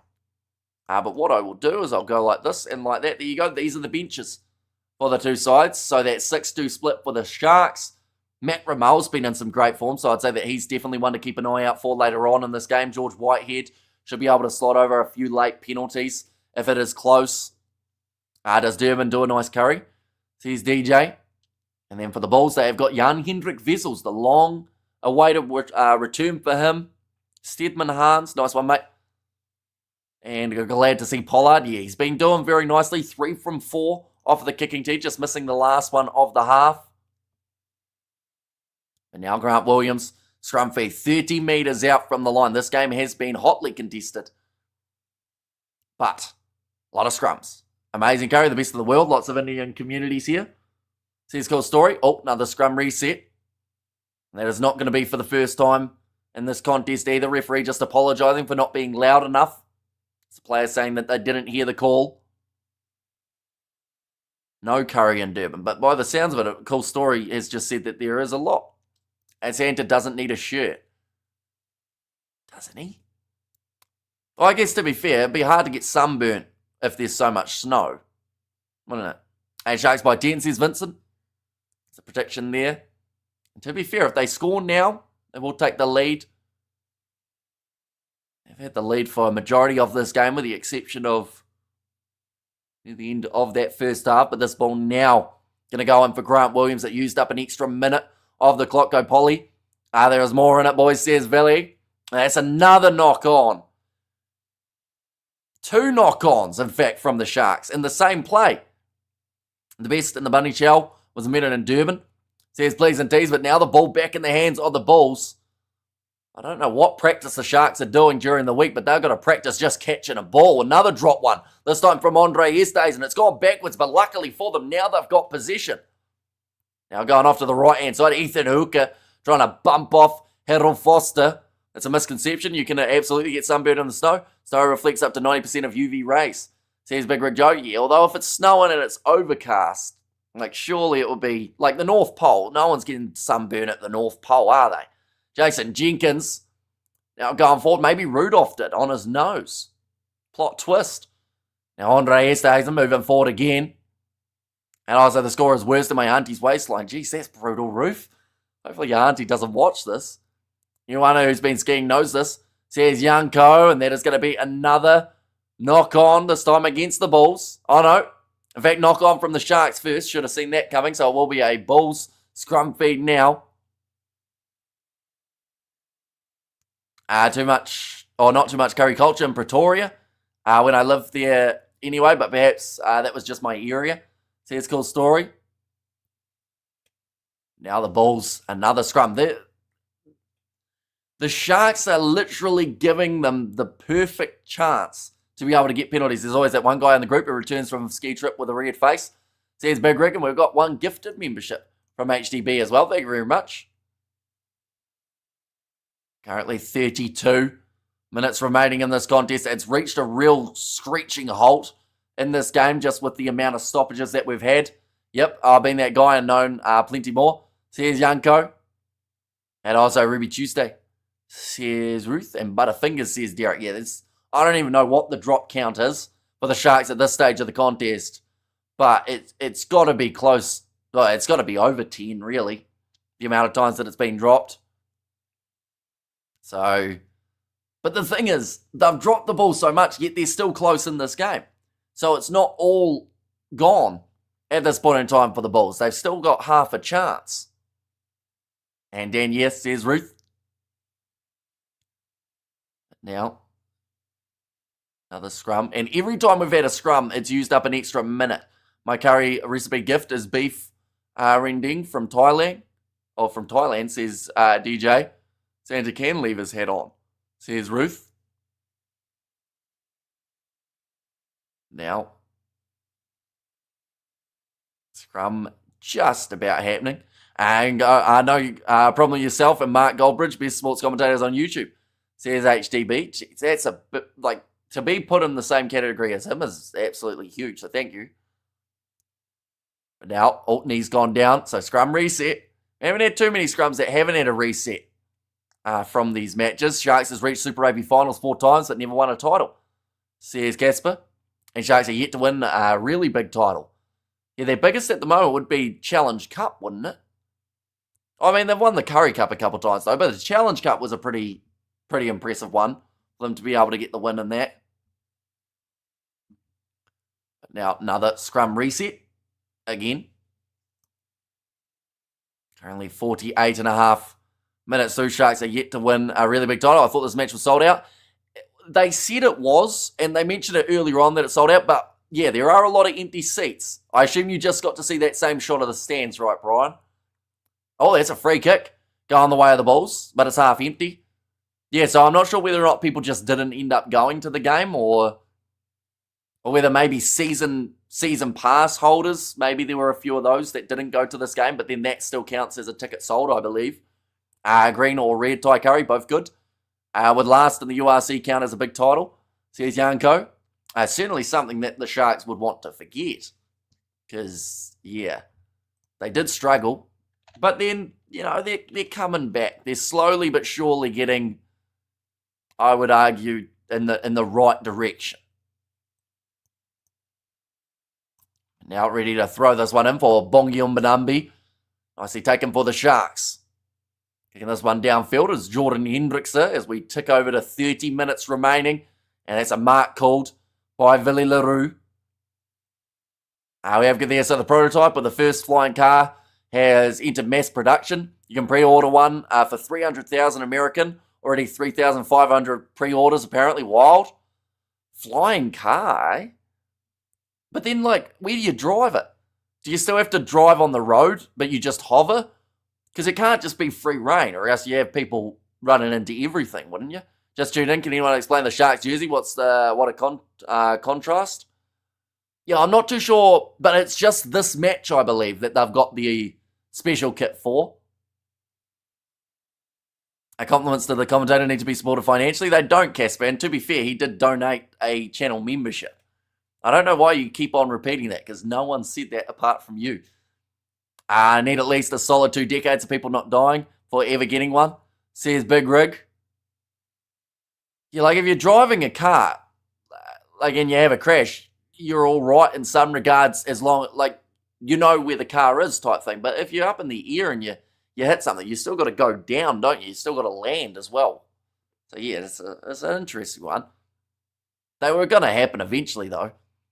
You would have thought that this game would have had a fair few tries. It was like the Stormers Lions match. Yeah, unfortunately, we've had too many knock-ons for that to be a reality. In this case, looks like the injury of Kunini for his neck at the moment by the looks of it. But Makazole Mapimpi dropping the ball again for its 4th time. Apologies, I won't again. Here's Casper. It was a tough match to watch, so many errors, says Seamus. Yeah, I'll be honest, the wind's been sucked out of the sails of both these two sides. First half, a lot of errors, but close. So it seemed like there was still a little bit of something. But I'm hoping it's going to be like one of the games that we commentated a few weeks ago. That was pretty poor for the first about 65 minutes. And then last 15 minutes is when it just really started kicking off. And it turned into a great contest. So that's what we need here. We need this game to be close enough so that both sides have a bit of a chance to really get something going late. And flying is famously safer than driving. But I have to start doing pre-flight checks. Every time I need to head to the shop, I'm just sticking to the ground. Says Yanko. Is flying safer than driving purely because of the less amount of planes in the air, though? Because you'd assume that it would come down to numbers, right? If you had, let's say, the same amount of cars in the air as you had on the roads, toll might go up a little bit. I started off with enthusiasm. Although someone has to win and it will all be tight, and watching schools rugby, all box are useless, says Angie. The Sharks are wearing their standard home jersey today against the Bulls at Kings Park, the classic predominantly black kit with white accents. They aren't, though. They're wearing the red kit, which they did bring out specially for this game. The big contrast you'll notice is likely the matchup against the Vodacom Bulls, who wear a blue jersey, often with white and red orange details. Yeah, although for this game, like I said, the Sharks are wearing that alternative strip. Good idea, says Dan. Now, another stoppage here due to that injury. That man is very happy in the stands at the moment. And Hamish, your mustache is super freaky. What do you mean by that, Ruth? Okay, it's going to be Sharks ball now. I'm not a supporter of either team. Watching the first half, the ref should be wearing a Bulls shirt. 2 blatant Bulls 4 passes and a few dodgy penalties for the Bulls. CS Surf. And a zebra chowing Sharks. Right, another scrum. If you love scrums, the second half is the best thing that you will ever watch. Because I think we've had probably about, I would say, 9 minutes of scrums, 2 minutes of open play throughout the second half. Grant Williams ready to feed it in again. Big push from the Bulls, but the ball comes out the back for the Sharks. Andre Esterhazen has got Hooker with him, but decides to take contact with Foster, move it up to the halfway line. Now Williams, wide skip past to the left-hand side. Makazole Mapimpi, he's caught a ball. Can he hang on to it in the ground, though? Yes. It's one of the first times in this game that he has managed to keep the possession. I know it's per million transported, as it is proportional. The difference is because the barrier to entry is far higher. Pilots undergo highly specified or specialised training. Maintenance is mandated by law, says Yanko. And flying is significantly safer for fatalities per capita. 0.003. And automotive 0.57. Says Big Rig. And so say if the Google says Big Rig, but they are showing Yandre Rudolph just the 8 appearances for the Bulls. He did have a standout Curry Cup campaign for the Bulls side. Timer's off again. This time it's for, I believe it's another injury, but this time we're going to have a line out rather than a scrum, so it's good. Get a little bit of variety. Hooker on the charge. Says Ruth. And my good Sharks supporter now, Hamish. Only you will know that. I think you've been going for them throughout this game. As for the Sharks, fielding the best back line today in the URC. They can't put one decent backline movement together without stuffing it up, so frustrating to watch. Says Surf. Yeah, they've had a lot of handling errors. Like the fact that it's like someone like Makazole Mapimpi, who's had probably 3 or 4 handling errors throughout this game. He's one of the veterans of the side. Ethan Hooker, he's dropped the ball probably 2 or 3 times as well, so he struggled to find his rhythm. How many times has Edwell Fundermerva touched the ball? I can't even think of more than maybe once when he went up for a high ball. Outside of that, maybe he's touched the ball once or twice. But the numbers have to be pretty low for Edwell Fundermerva at the moment. Grant Williams going off to the left-hand side. Finds Seal Corlesi 40 metres out from their line at the moment for the Sharks. Hamish knows I've been there through the thick and thin. How old is Yandre Rudolph? Maybe just his hair, but he looks up there. Says Yanko, I don't actually think he's as old as people think. I think he's only about 30, 33 or something, maybe. I think we've looked it up before, though. Oh, he's 31. He's even younger than 33. Now off to the right-hand side.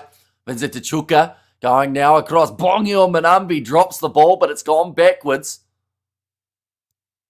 Big collision there between Gerhard Stenkamp and Corlesi. A couple of the Springboks going at each other. Hello, Hamish, says Byron. Welcome in. I hope you're doing extremely well. I hope you're excited for Christmas. Only a few days away. Now Grant Williams. Rolling this one back, and we are going box kick now. For these two sides, you must join the Sharks. Says Mohadin. Sometimes the backs have games where they're not involved. Says DJ. Edwell Fundermerva goes up for that ball. Couldn't get it. And Bros Papia now goes to Andre Pollard. Does get tackled by Fundermerva as he boots it down the middle of the field. Drop ball at the back from Kunini. Let's go backwards. That's a trend that we're saying at the moment lately. Another offload. Pepsi Buthelezi drops the ball. What is happening to the Sharks side? This is absolutely awful handling from guys who are getting paid to play. This is weird how much we've seen this one drop. At each port man, a trip to Turkey may be in order. Says Yanko, that is going to be going back for another knock-on from the Sharks here. And this is definitely not what they wanted in front of a sold-out Durban crowd. It has to be one of their worst handling performances of the year. And Van der Merwe, come on, man. Yeah, the offload to Pepsi Buthelezi. He had it in both hands, in his chest, to then still have it slip out. But then the Bulls have dropped the ball a fair amount in this game too. There's obviously a bit of dew around, but I don't know. Ref needs a blue jersey. Says Johanna, I mean, in that scenario, there's nothing you can give but a knock on. And Sharks looking like a fish out of water. Says Yanko. Maybe they need a rest. They work hard. Says Mohadeen. What is the next best thing to Nutella, Hamish? You're talking about like spread on like a toast or something like that? I mean, some people like themselves a peanut butter or a jam, don't they? Let's go Bulls. Says Dale, I have a question about Nutella. People do peanut butter and jelly or peanut butter and jam sandwich. Does anyone do Nutella and jam sandwich? Is that weird? I've never had it. Kuneni's going off the field now with an injury, but I'm just thinking, like chocolate and like fruit, like raspberry, not a bad combo. So is that a thing that people would do or not really? All Box are playing for fun. Says Angie, I want the Bulls to win, but I don't want them to win 9 points to 7. I had a son at 20 years old. He'd be your age, says Cool Story. And Munster vs Ospreys game is about to start, says Hori. Yeah, it's not a mile away from that game starting up. That game has potential to be a match of the weekend. That's another scrum advantage here for the Bulls, and they will take the penalty straight out in front, so should offer a nice, easy 3-point attempt. Nurkin and British peanut butter taste completely different. No idea which one you have in New Zealand. I think I'd assume the British version. There's no sugar or anything added. Another penalty. Please focus on the match and stop going off topic, says Vincent. Honestly, if I stayed on topic of what's happened in this match so far, you would be bored to death because we've had 15 scrums throughout the second half. That was another scrum reset, but then the penalty won by the Bulls, who are now lining up for 3 points. But yeah, this second half has been one of the worst I've watched this year.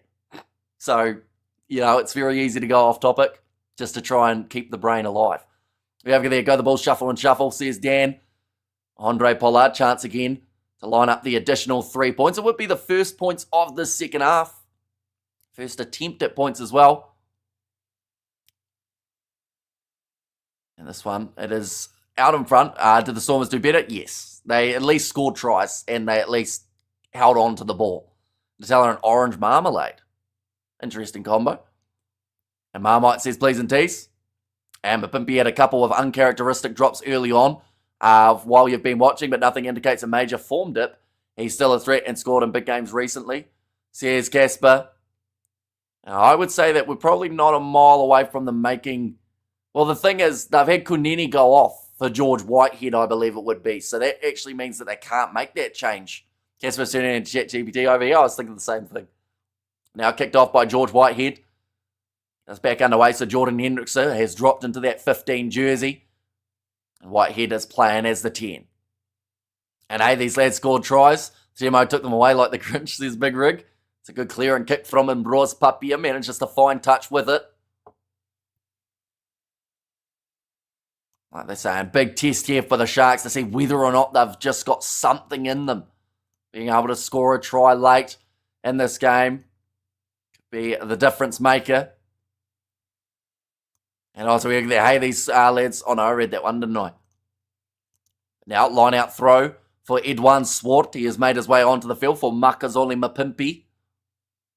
Cheese, peanut butter, and Marmite. That's an interesting combo. Now, Swart, 22 minutes left on the clock. Grant Williams passes across to George Whitehead. Seal Corlisi. He's actually had a good day handling-wise. So yeah, I think that most other players in the team have dropped it almost at least once. Here comes Edward Fundermover, chasing after this one, wanting to go up for the high ball. Knocked on this time from Stravino Jacobs, picked up by the Bulls, then knocked on. So it will be another scrum.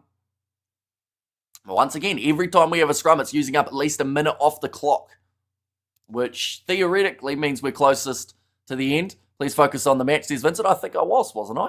Start with the food. But we got another stoppage, so we got 60 seconds before this scrum takes place again. Oh no, in fact, it's going to become a penalty in favour of the Sharks. That is for accidental offside.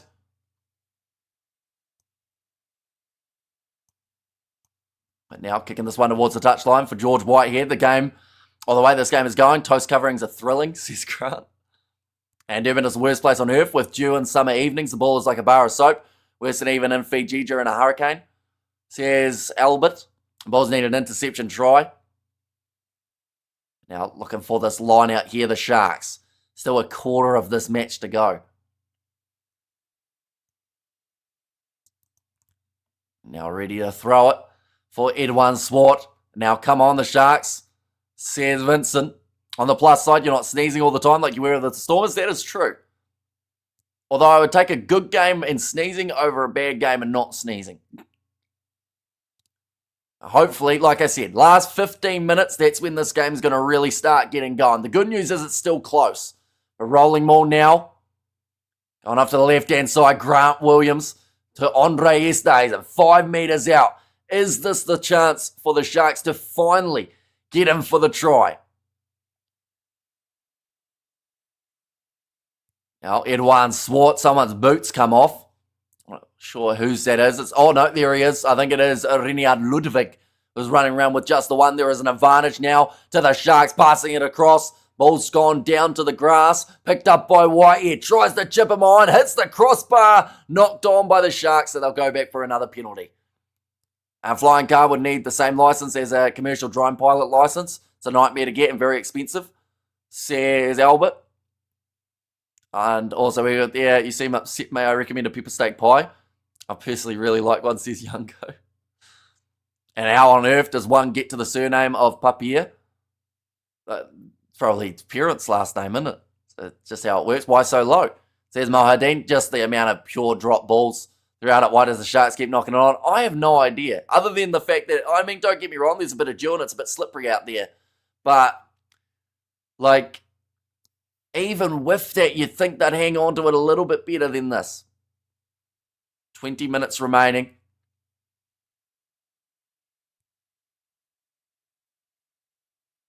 Right, time has turned back on. George Whitehead, he will kick this one into touch, 5 metres out from the line. Another chance for the Sharks. I think people don't realise how much America is just an empty wasteland. I'm a Super Rugby, so I tune in for the New Zealand accent. Says Yalden. Of course, we've got it just around the corner for Super Rugby, 54 days away for that first match between the Highlanders and the Crusaders. This game is somewhat bizarre. I agree. It has a weird feel to it. Like, the start of the game was very eventful throughout the early stages. He had one Swart throwing in that line out. Drop ball from the Sharks. It's just so bad. It's awful. Handling from the Sharks. They finally have an attacking chance, and they might as well have just thrown it dead from the start. And fair enough, Google says 85% humidity in Durban right now. I'm a South African Super Rugby, says Yalda. And come on the Sharks, says please and tease. I think the players are thinking of Christmas. They don't have the eye of the tiger. If I wish to say it's bad, Siskel's story, Sharks. How many drop balls? I don't know. I don't even want to count them. I think we've probably had about 25, 30 handling errors from both sides combined in this game. And tick-tock, says Ruth. Now 19 minutes remaining. Once again, the Bulls will have themselves another scrum here. 5 metres out from the line. Yes, there was a card. The ref dished out a white Christmas card. But yeah, at this stage, no yellows, no reds throughout this game. Oh, actually, no, that's a lie. There was a yellow card earlier on, wasn't there? For the deliberate knockdown of David Creel. It was a controversial one. Never saw a replay. I thought it went backwards, but he did get the yellow earlier. And the match at this point, just record drop ball by the Sharks. Put that on repeat and head to bed, mate, says Yanko. Just had a tasty burger, says how's it, my brew. What was in the burger? Do let me know. Scrum reset here again. So we've still got a few more seconds before they get that ball back in the field of play. Come on, the Bulls. You can't lose this one again. Yeah, honestly, at this stage, the Bulls haven't been sharp in this game, but they are probably the side at this point in time that deserve to win it more because of their slightly better handling. And their scrum's been better throughout this game too. Now putting the ball in and Bros Papier. Now told to use it. He's told to use it. Still told to use it. Referee says we'll have another reset. Well, they are winning. That is true. All referee just telling him Bros Papier to listen. Is it raining in Durban or is it just poor handling from both sides for a low score? So humidity's high, so a little bit of dew as well on the ball. But yeah, I still think it's probably a higher handling error count than both sides would have anticipated as their worst. Like it's yeah, she's been rough. Still 17 minutes left as well. And not for long, says James. In terms of the winning, I assume that is for the Bulls. The resistible force meaning the immovable object. Says Big Rig. And hello guys, says Philip. Welcome back. Hope you're doing extremely well. Now reset scrum here for the Bulls. Sharks win or it's finished. Still another 17 minutes left in this contest. It is a low scoring game. Probably because of the handling. Absolutely another penalty goes to the Bulls at scrum time. And also we have there Papier, German or Swiss. And Blues vs Chiefs at Eden Park, Auckland, February 14th. A very good first weekend match for Super Rugby Pacific, says Jonathan. And Sharks drive you to drink something strong. Oh. Tried to keep that ball in the field of play, Edward van der Merwe, but it has gone out. Right. Here we go. Jan Hendrik Vessels, he makes his way on. 9-match suspension that he was serving ever since that game up against Connacht. And now he's back out there, ready to go. You need to try some South African wine. Says, how's it? And also probably good for the Bulls to win for South Africa in the URC, I guess. Says, goal story, big driving tackle on Yandre Rudolph, knock on the ground. We'll have another scrum, why don't we? Luckily, we haven't had many in this game. But now scrum, this time in favour of the Sharks. The thing is, I'm watching this as a neutral. I can't imagine how frustrating this would be for a Shark or a Bull supporter in this matchup. Don't worry, everything is going to be all right. Says James. Imagine if he gets suspended again at Christmas. Says Big Rick Joe. Nice man Pollard there. Yeah, at the moment sitting with the accuracy of... He's got 4 from 5 at the moment, Andre Pollard. Yeah, it's getting boring. I'm tired, says Mohadeen. And the last 5 minutes would change everything. Well, that's the thing is, we've ticked into now last 15 minutes. And that is where I said that this game could be determined. And hopefully there is going to be that back and forth kind of rugby that everyone kind of expected. I will be honest, the Durban crowd won't be happy with what they've seen so far. The time of the year, you can gut the ear with a knife. And also we have got the best commentary king and a mustache and smile. Says Roof. I really hope Bulls or the Stormers get Ruan Fenta from the Lions. It'd be a huge signing. I don't think the Lions will want to give him up, though. He's been playing very well for them. The got vote for the man of the match. I'd say that Pollard would be up there because of just getting those kicks over. Outside of him, you've got to give the props a little bit of love. Wilco Loa, Gerhard Stennekamp in this game. Yandre Rudolph's been relatively strong, although he did just drop the ball just before. This match should be called the match of knock-ons. Yeah, honestly, I don't think I've seen so many. Focus on the match, please, says Vincent. Just focus on the match, says Vincent. But then I just focused on your comment, Vincent, which was not part of the match. So it's a bit of a double-edged sword, isn't it? Now George Whitehead going off to the left-hand side. Skip pass out wide. Makazolima Pimpi hangs on to it. 30 metres out. Because you know a game's had a lot of handling errors when you're almost more surprised that players are holding on to the ball than dropping it. But now the Sharks, they've got themselves the penalty advantage. Now thinking about going to the left-hand side, but Grant Williams will send it back right to Pepsi Buthelezi. 2-man tackle on him. Now Williams goes back across George Whitehead. Now big slinging pass to Ethan Hooker. Hasn't had a huge amount of time on attack. He's also just dropped that ball that has gone backwards, but they will go back for the advantage. Apparently quite a few tickets ended up on Viagogo, says Brian, so that would possibly explain some of those empty seats then.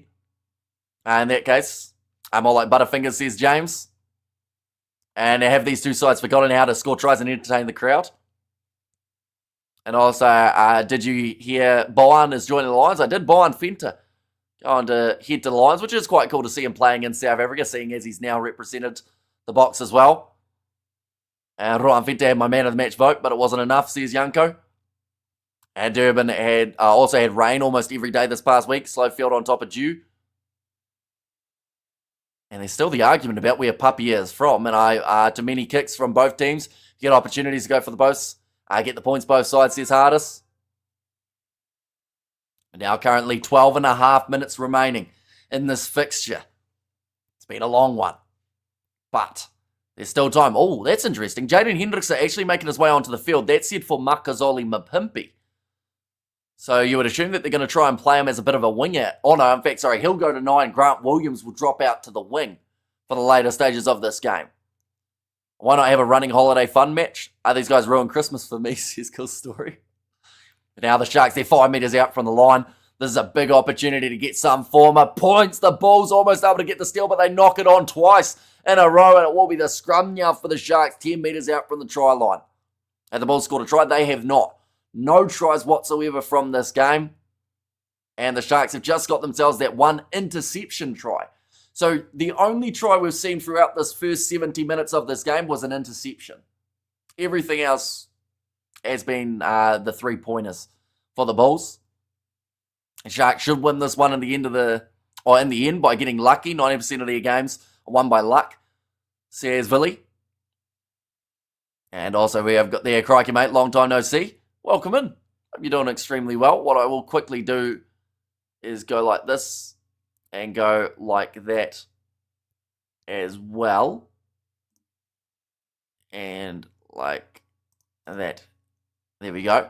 It has got your name as Yanni. I was trying to work out because I recognise the logo in the worst way. This match is horrible, says Philippi. And also over there, how's the South African treating you? Oh, how's the South treating you, sorry? Is it warm down there? It's not too bad. I think we're going to have a record low for today, though. Or yesterday was supposed to be a record low in terms of temperature for this date of the year. But other than that, you know, the sun's out. It's not too bad. Knock on after this. And that man says, Sibaseso, yes, so many knock-ons in this game. There's another scrum for the Sharks. And yep, this is not a good advertisement for the URC. Ospreys 3-0, says YZ. Now Jaden Hendricks with the 10 minutes to try and get something going. The Sharks have scored the lone try of the whole match. Now going off to the right-hand side, Andre Esterhuizen, and he's almost through. No, he's going to be dragged down just short now. Jaden Hendricks going off to the right-hand side. Still plenty of gas left in the tank, you would think, for both of these teams because of the stoppages that we have had only a couple metres out from the line. Now another penalty goes the way of the Sharks. Double blow of the whistle, and this might be a yellow card for the Bulls.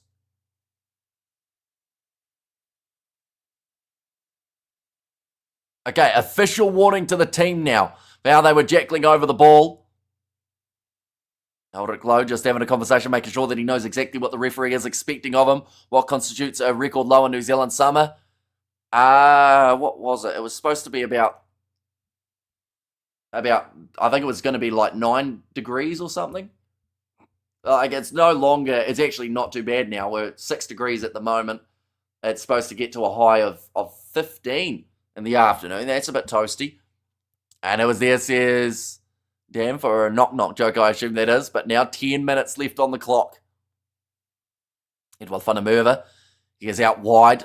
They might consider a cross-kick option. And yeah, Mushroom. Oh no, they're going to go for the quick tap. Perhaps there could be the follow-up to that, though. Ball goes into the hands of Nick Haddon. 1 metre short of the line, over the line there. Sio Kolisi, the captain of the Springboks, not of the Shark side, but Kolisi scoring at the perfect time. As low score going to be, says Mohadeen. But Sio Kolisi going in. Scores another try. He's been doing well for the Sharks. That is now 2 games in a row that he's been able to score. Try, says Big Rig Joe. And see the man in there too. And oh my God, who cares about this paper piece? And also we have got there, yes, says Tessa, and try, surf and turf. Says Onik, but that is a good finish from Sia Corlisi. I really hope the TMO doesn't get involved for this one. There's a few of the other tries that we've had in this game have been ruled out. That one stands. It goes over too. So the Sharks, they take the lead with 9 minutes remaining. So basically, Pollard will win the game with a penalty in the last minute. That is still on the cards, yes. I didn't have a chance to mute. That one was a surprise sneeze. But now, 9 minutes remaining of this contest. The 2-point lead for the Sharks. Is he a Shark? Is he? What's better, Steph Tatoy? He is in Japan at the moment. Hello, Ruth. High hopes as well, says James. Now, Nick Haddon. Possession here for the Sharks. I mean, if there was ever a time to start handling that ball well, it would be these final moments of this game. Because if they can hang on, they will do well. I like surprise sneezes. Says Albert. Well, I got hit with the double there. Nice take from Edward Fundermerva under the high ball. Go the Sharks, says Marion. Now Edwin Swart. 2-man tackle by the Bulls, who will be looking to get themselves some sort of penalty at some point in the near future, as it could give them that lead back. More cheering, says Cool Story. And there.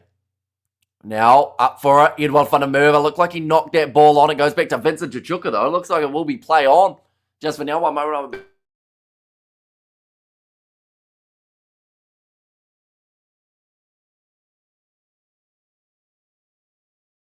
Got that sneeze muted that time. Please tell us more about Casper. Google copy and paste this suck. There is going to be the advantage for off the feet. Going against the Sharks. So the Bulls back in possession. Cross kick now attempted. Goes into touch. So they'll go back for the penalty. The inevitable Sharks knock on, says Yanko. And the smell of mushrooms cooking in butter and garlic is one of my favourite smells, along with ground coffee. But now 7 minutes left. As for off the feet going against the Sharks. This just seems like it's not over yet, this game. Seems like there is more than enough time for one last big moment. And beef stew served at a Shark Tank. It should have gone down the bookies today, says DJ. Now Edwin Swart, the man who was penalised. The Bulls have got the line out. Peter Steph Tatoy, he's my favourite player as a New Zealander. Reminds me of the Brad Fawn. And also over there, great commentary again. This seems like a low-scoring match. Yeah, it's been a bit rough, but once again, the final 10 minutes, this could really be the last bit that everyone remembers of this game, which hopefully it will be a bit of a dramatic finish. We get plenty of action. It seems like the Bulls are trying to work their way towards their first try of the contest, which almost could be enough. See how the camera's focused on Pollard. Set up for his kick, says Albert. Now that ball's stuck in there and the penalty goes the way of the Sharks in that breakdown. It was a rolling maul initially. As the point game on the cards, says Hardis. And great commentary again, says Eric. Thank you very much, mate. Greatly appreciated. But now, it's well taken.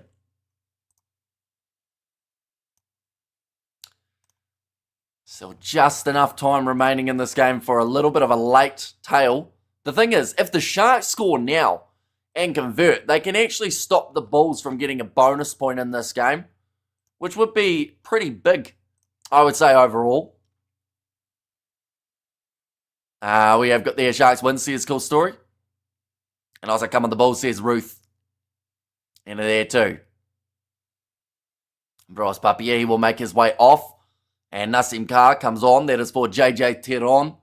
Did almost have that first try of the match, so no tries for the Bulls. They've had one disallowed so far, which was that very first one that they were close to.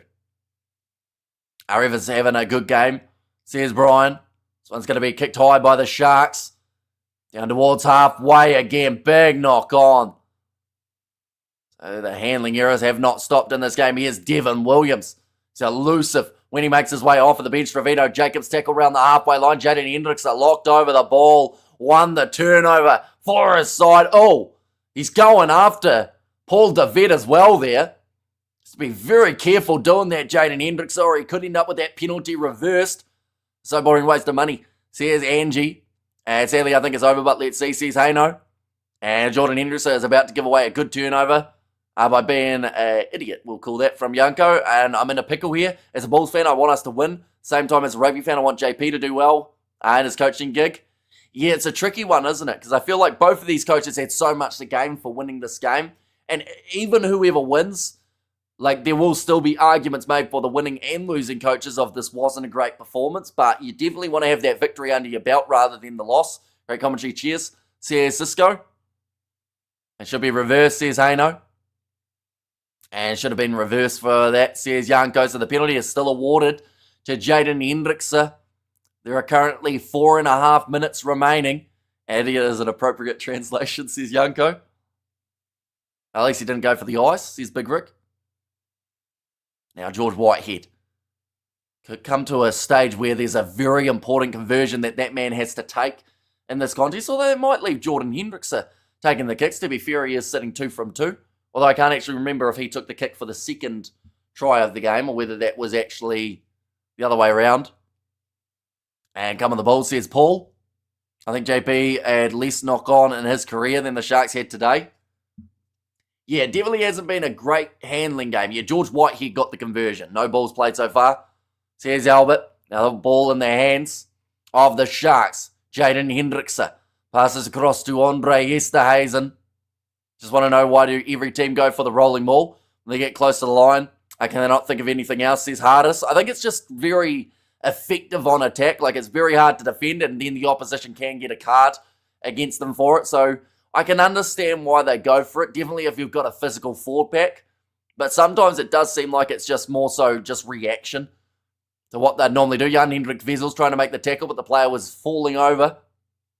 Now chipped in behind. Chance here for the Sharks. Edward Funamurva scores the try, and that will win the Sharks this game. The fireworks going off in Durban. They've been saving those ones for the last probably about 40 minutes, hoping to see a score in this contest. And the Sharks now, with 3 minutes remaining, take the lead by 7 with a kick to come. And 3 minutes left, and one team will feel the glory and the other team will be hated. And go the Sharks go, says Marion, and no one has tagged me, says Casper. Is it down to possession, or have the Bulls been knocking, or Sharks been knocking on a lot more than the Bulls? Sharks have knocked the ball on a massive amount throughout this game, but the problem that they've got, or not so much the Sharks have, the problem the Bulls have is they haven't been able to make the most of any of these opportunities. They have won penalty after penalty at scrum time, yet it hasn't done anything. We have got the Hendrickse has changed the game, fair play. Yeah, Jaden Hendrickse actually has had a real impact off the bench. He's won a couple penalties for his side, and there, George Whitehead gets it over. That makes the score 21 points to 12, which should almost secure the win for the Sharks side. And if the Bulls don't get any form of points from here on out, we would actually see no bonus point for them. The Sharks, if they score one more try, they would get a bonus point from this game, which is pretty incredible to mention. Imagine a bonus point win here for the Sharks with 4 tries or more, which would be just the 4 tries because I don't think they'll get 5. But to even consider that as an option here would be crazy in this contest. Our last game for the Sharks by Whitehead, says Albert. I hear the sound of victory here, says Cool Story. Now Jaden Hendrickse kicking this one downfield, listening from Australia as the Bulls supporter. Happy I didn't watch, says Chris. You probably saved 80 minutes of misery, to be fair. And to be fair to the Sharks as well, they were probably feeling that misery up until 2 minutes ago when that try was scored. What games are you following next, Hamish? Thanks a million for today. So I'm hoping to do a couple games next weekend. Those South African matches that were taking place next weekend have now been delayed till next year. One in February, one in March. So there are no South African sides playing next weekend. But I'm hoping to do 1 or 2 of the games still, as long as it doesn't overlap with anything happening here. Stravino Jacobs in a bit of open space. That looked like a foot trip there. Got to be careful sticking a leg out like that. Devon Williams passes on the outside to Eldrick Lowe. And to be fair to the Bulls, they've got 30 seconds remaining here. So if they were to score right now, they could still theoretically have a chance of coming back to win this game, as they would be within the 7. So they'd more than likely just say, we don't want to take the conversion. But now just the 20 seconds remaining, and bare minimum from this game, the Bulls will want 1 point for being within the 7. Now kicked him behind. Andre Pollard tries to chip. It's taken by Hendricks. And he calls the mark. Tell you what, Jaden Hendricks could have man of the match. Even though he's only been out there on the field for a very short period of time. You'd have to say someone like Seal Kolisi's done pretty decently throughout this game. Andre Esterhuizen's been solid, but that is a tap, kicked in the touch. And that will be the end of this game. The Sharks victorious at Durban, 21 points to 12. And the Bulls, well, they leave this game with nothing and a longer losing streak than they were already on. They're showing Emmanuel Tachuka in the stands. He's happy enough with his side getting the victory there. If the Sharks win this match, it will boost their morale. 2 wins in a row. Says Desmond there. S4C showing Ospreys versus Munster live on YouTube. Says Eric. I might as well get that game up while we're at it and see what is happening in it while we do a little bit of the post-match. But, ladies and gents, I will mention this was planned before the game. And I was going to have a Bulls supporter joining me for this one. Now, he is still going to join me. And he'll have quite a bit to say, I think, about this Bulls performance because the Sharks did it very nicely for themselves. But what we're going to do, so I wonder how I'll be able to, I might go with this layout. Hopefully it works out all right. We'll go with that. And hopefully, with a little bit of luck, he should pop up just down here. But some of you guys will know him because he did end up filling in for us while I was doing some sevens on the URC. It is Haino. He's a Bulls supporter through and through. And we're going to ask him about this game. Hello, Haino. You're now in the bottom corner with a little bit of luck. What did you think of that game? Yes, Hamish. Yeah, it's a game that it was almost like a typical Sharks performance, and we just were worse than them. Yeah, it's a tough one. Like, that is a tough one to take, especially because we were in the lead for so long. Yeah. Well, it's one of those ones that the Bulls on another day should have, with the amount of handling errors, been able to win this game comfortably.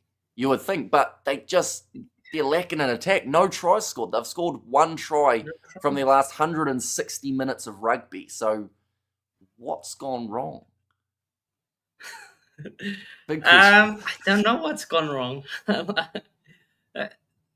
Even I would, because we controlled this game for so long. Yep. And as soon as we took off our front row, Steenekamp, Krobler, Low, it just all went to pieces in those last 15, 20 minutes. Yeah, it's one where I think the directors and the persons upstairs are gonna have a hard look at themselves, and it's either gonna be they're gonna admit that they made a mistake, whatever that mistake for them was, but something has to change because that's 5 games lost in a row. Yeah. And thankfully, in some respects, we are not playing the Stormers next weekend because that was going to be 6. Yeah. That would have been a brutal game because the Stormers, even in a game up against the Lions, how in their first half they looked a little bit shaky, they still got a bonus point win in that contest. So they would be a dangerous side to play next week. So like you said, it's probably a good thing that they've got a bit of a delay. The next game for the Bulls, I just quickly will check. I believe it's it's still up against the Stormers, but you've got an extra week to prepare. So yeah. So maybe that extra week will help them come up with some solutions. Yeah. But again, the bench just no impact. 0 impact from the bench players. And also, I don't think he managed the bench well because when did we even bring them on? Like, it wasn't like all together because we saw the Sharks bring on like 2-3 guys on together. We just, I think 2 guys came up on at one. So yeah, it's wasn't the best game overall, really wasn't, but it's one of those games where when you've got a guy like Andre Pollard, you've got good, like, experienced guys, and you still lose out. You're thinking, oh, what else? What more can we do? And for me, I can't even blame the player. Like, I can blame the players because they did mistakes, but I can't see that the players knew what to do on attack. Like, at the start, it was we got those two chances early on, and it was just we go to touch, and we see what happens. Yeah, see, And we the didn't Bulls of score in old both would of those shots.